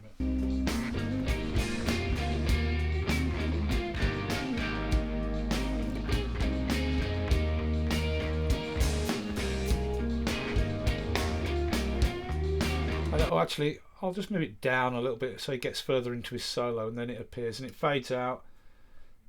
The title goes away just before his the fade out starts. Okay, that's that. We'll that can render on its own. That's that title done. Now we're going to put a title at the start, because you can have titles that come up over videos. I showed you, the title comes up, goes away, gap, title comes up, goes away.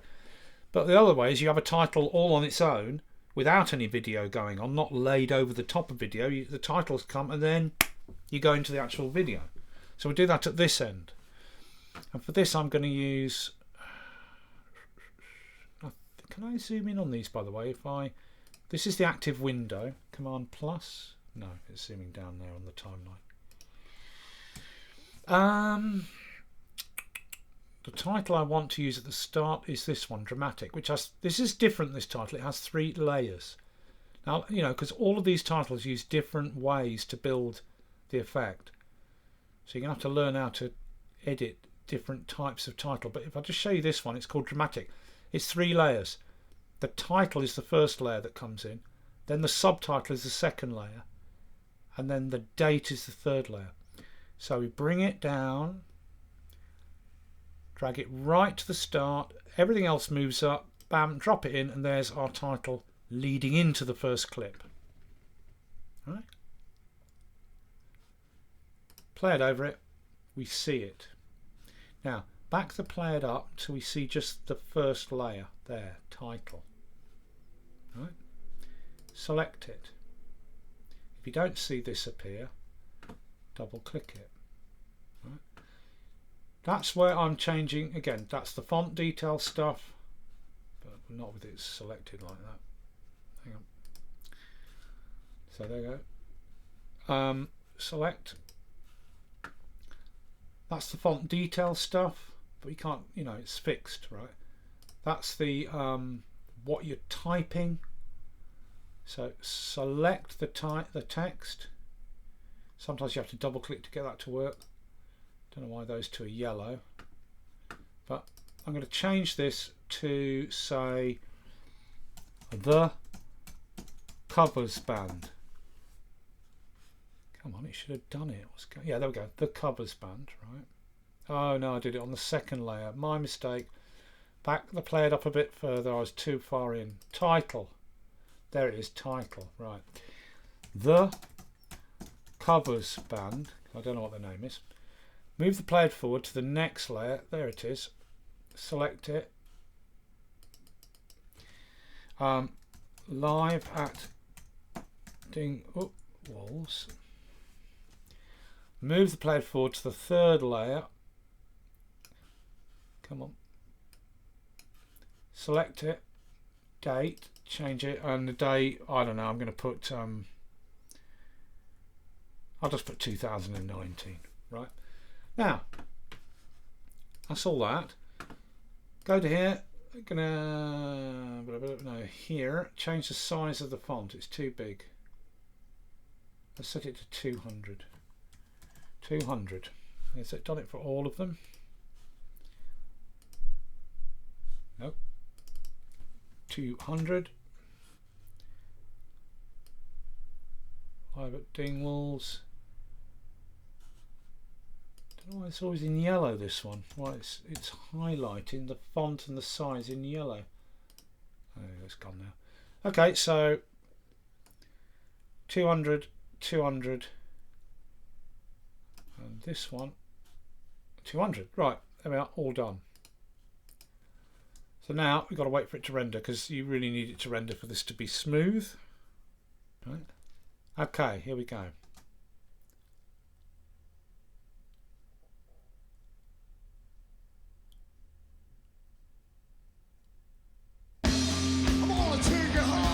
Right, now it's just suddenly cutting into the clip, so we'll go to our transitions and we'll do a fade to colour there, and it's having to render the titles all again just to get that transition at the end into the clip. Right, but it'll fade up from black, the video, and then while we're waiting that, I'll just do a little manual fade up with the audio, just so it doesn't quite come in so like that, a bit more gentle, so it comes in. Yeah. That might be too much. Just trying to stop there being any little glitch. Just a little bit, a little tiny bit like that. Yeah, that's better. Okay, wait for that to render. We're nearly done. Come on, here we go.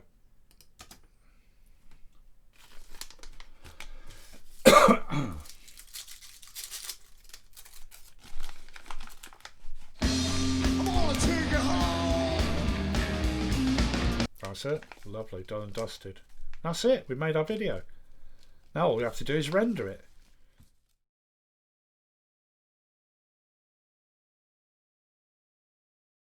Just so we cover all the bits, sound effects, which is that icon there. That's your folder structure, that's your titles, that's your sound effects. Now it says Logic Pro X here, nothing shows up here. I think that's because I don't save my Logic Pro X songs in the default location, which is in your sort of user account music folder. That's probably why it's not picking up any of my Logic songs.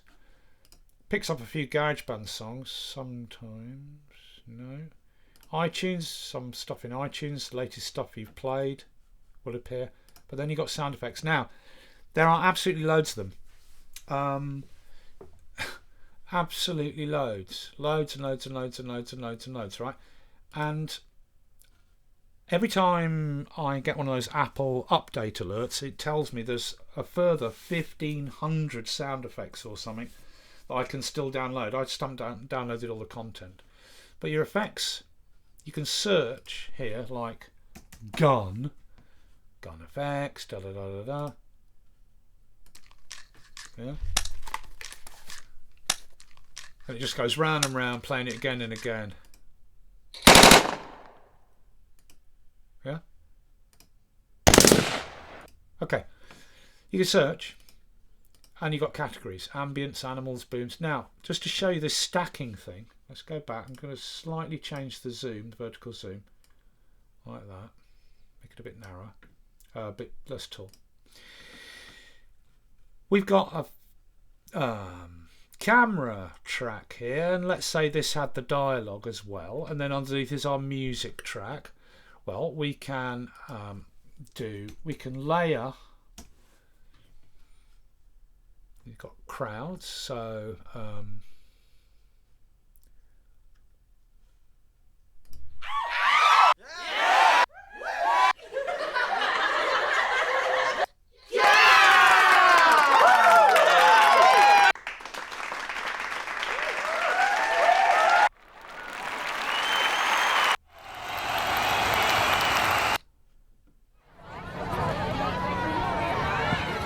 we'll go with that one then. And we just can bring any sound effects underneath, and wherever that green line coming off the start is, that's where it will be bolted to the video clip above. So if you then move that video clip, the sound effect will move with it, keeping always its position. So I can put that in like that, lower its level a bit, and now when the music starts, the crowd will cheer. I'm gonna take you home. I want you to go home. But at the same time as that's happening, we want a jet fighter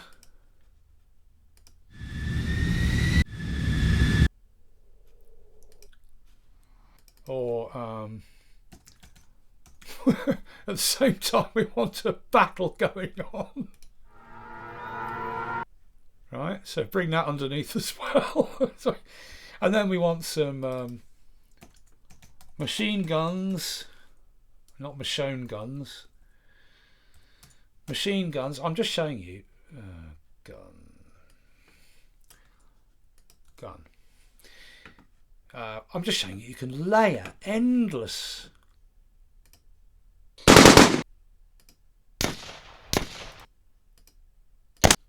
You can layer endless effects. So there's a machine gun burst there, and then there's a different machine gun burst here, etc. You know, you can do all that.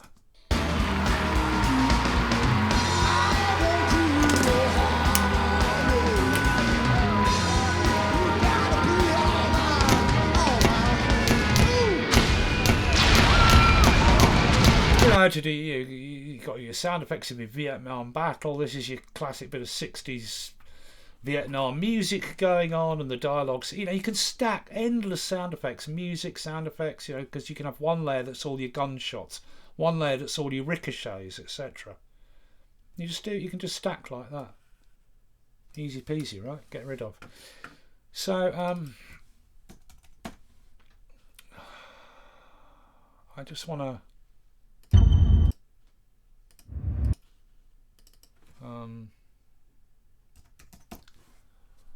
No bangs. I wanted to just impacts and crashes. Anything in here?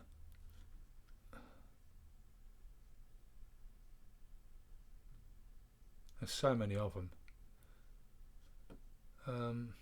What I'm after is a sort of boom, boom, you know. Sort of heartbeat. No. Beat. No. Oh well. By the way, yeah, there's crappy, there's a whole load of jingles as well. Not loads of them, but you know, these. You know.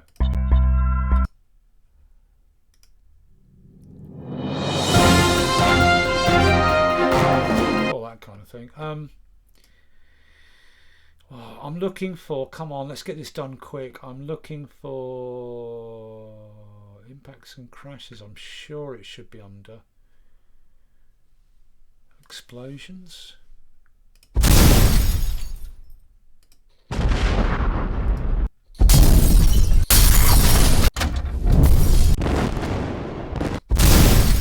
All right, let's go with that one. Bring it down. And we're going to have this, so that when the first word comes in, we get this. You know, but it's not the right kind of bang. I would want more of a... what I'm after really is a boom. Boom. And then the next one, line it up so it comes in right. Let's check it. Oh, it's a bit late. So you just arrange your sound effects, you see. I'm just giving you an example. Arrange it, and they can stack, you know. Arrange your sound effects. No, it's way too late. Yeah, you know, that kind of thing. I think that one wants to go slightly forward. That one. Snap off. Keep sticking to the start. Something like that.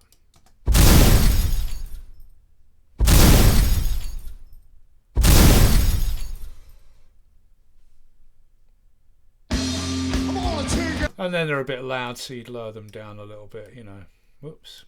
But you see how it stacks like that? You could just stack endless layers of music, sound effects. You know, as I said, you can have one complete layer for gunshots, and then another layer for the ricochet, so you can arrange the ricochets to match the ricochet. You know, little sparkles that you see coming off things. You know, you can have different layers for different types of effects. Ambient sound, you know, the sound of the street going on around, some music, whatever, right? You just stack them. So that's the point of this stacking magnetic timeline. Now these three sound effects are stuck now with those green handles, look, there, there and there, to this clip, this title. So if I move that title around, these will move with it. So I can put this anywhere and all the sound comes with it, you see what I mean?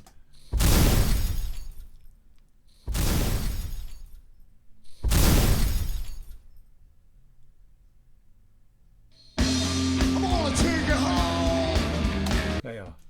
That's all you need, right? So I'll take these off. Just bear in mind you can do that.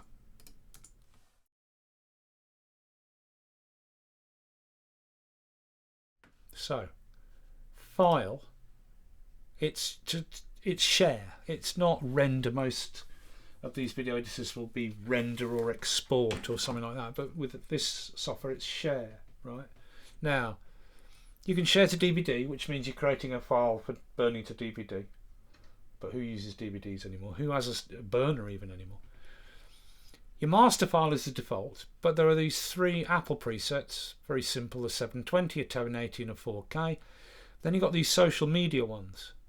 Now the social media ones, you choose any of these and it opens a dialog box which pops up where you log into your social media account, all from Final Cut, upload the vid, choose the settings for the video, and it uploads it and everything all in one go to your social media account, right? But the one we usually want to go for is master file, where we get a hard copy of the file on our disk that we can distribute to any social media or anything we want. So master file, and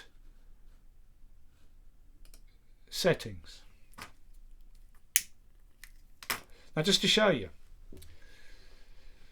if you leave this in format video and audio, you've got different choices of what type of file render it will be. H.264 is the default, which is the standard now. You know, everyone, cameras, even consumer and prosumer cameras, record straight to H.264. It gives a very good quality picture for a very small file size, right? So that's your default, but you can go with uncompressed on these ABC ones. This is more pro video stuff. Or these ProRes ones. 422 would be sort of standard. It's good quality, but standard definition. HQ would be HD, 1080 HD. You know, these are all Apple codecs. That's probably 4K. I don't know, right? But H.264 would be the one you choose. But you can export video only with the same choice of codecs, or you can export audio only. Different choices: CAF, AIF. AC3, WAV, MP3, etc. Right? And then you've got these other three presets here. Apple devices gives you a choice of H.264, faster or better quality, and you can choose the size. Computer gives you the same thing, faster, better quality, choice of size. Web hosting, same thing, H.264, faster or better, and choices of size, right? So video and audio, H.264 is going to give me this, you know, because if I do it as straight H.264, it's going to pump out the video at the size of my clips, which is 1080, so I can't change the resolution. If I want to do that, I have to go to one of these, right, like computer say, and then I can change the size. I can't make it bigger at this point. I'd have to do that when I set up my project or my edit, but I can make it smaller. I can make it 720 or whatever I want, right? Okay. So I'm going to go with video and audio, H.264, standard size of the actual footage, and afterwards, by default, it will open QuickTime Player ready to view. You get a preview of the size here. It's going to estimate 697 megabyte, right? And next, and then just choose where you're going to save it. So I'll put it in Dingwall's Final Cut Pro Tutorial ZZZ. Save. And you sort of think, well, nothing's happening. But again, it's that background clock up here, yeah? Click it, background tasks open, and there's your render progress. Now, just while it's doing that, I will say that when Final Cut first came out, and I got it when it first came out, and I stopped using it, because it was too complicated for what I'm doing. I'm doing mostly screen capture, so I use screen flow, right? But the H.264 rendering was terrible in the early versions of Final Cut, and I used to export to Apple Compressor, which I do own, and Compressor I had presets all set up for YouTube that would knock out a really high quality picture for a really small file size. Nowadays file size isn't such an issue because we've got fast upload speeds and all the rest of it, right? But this isn't the latest version of Final Cut, but I can say that the H.264 encoding is really good. It's really good, it's fine. And it's pretty damn quick. I know this is only a 2-minute 45-second video, but it's rendered pretty damn quick, look. Now it's fanning up a bit now. And when it finishes rendering or sharing, it will pop up the finished video in QuickTime Player to watch. Here we go. Nearly done. Nearly done. Come on. Here we go. All ready to play. Share successful. Just get that out of the way. And here's our finished video.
There you go.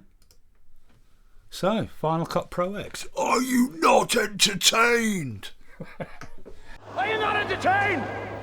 Are you not entertained? Is this not why you are here? Okay, right, I'll leave it to that. Are you not entertained? We've learned everything.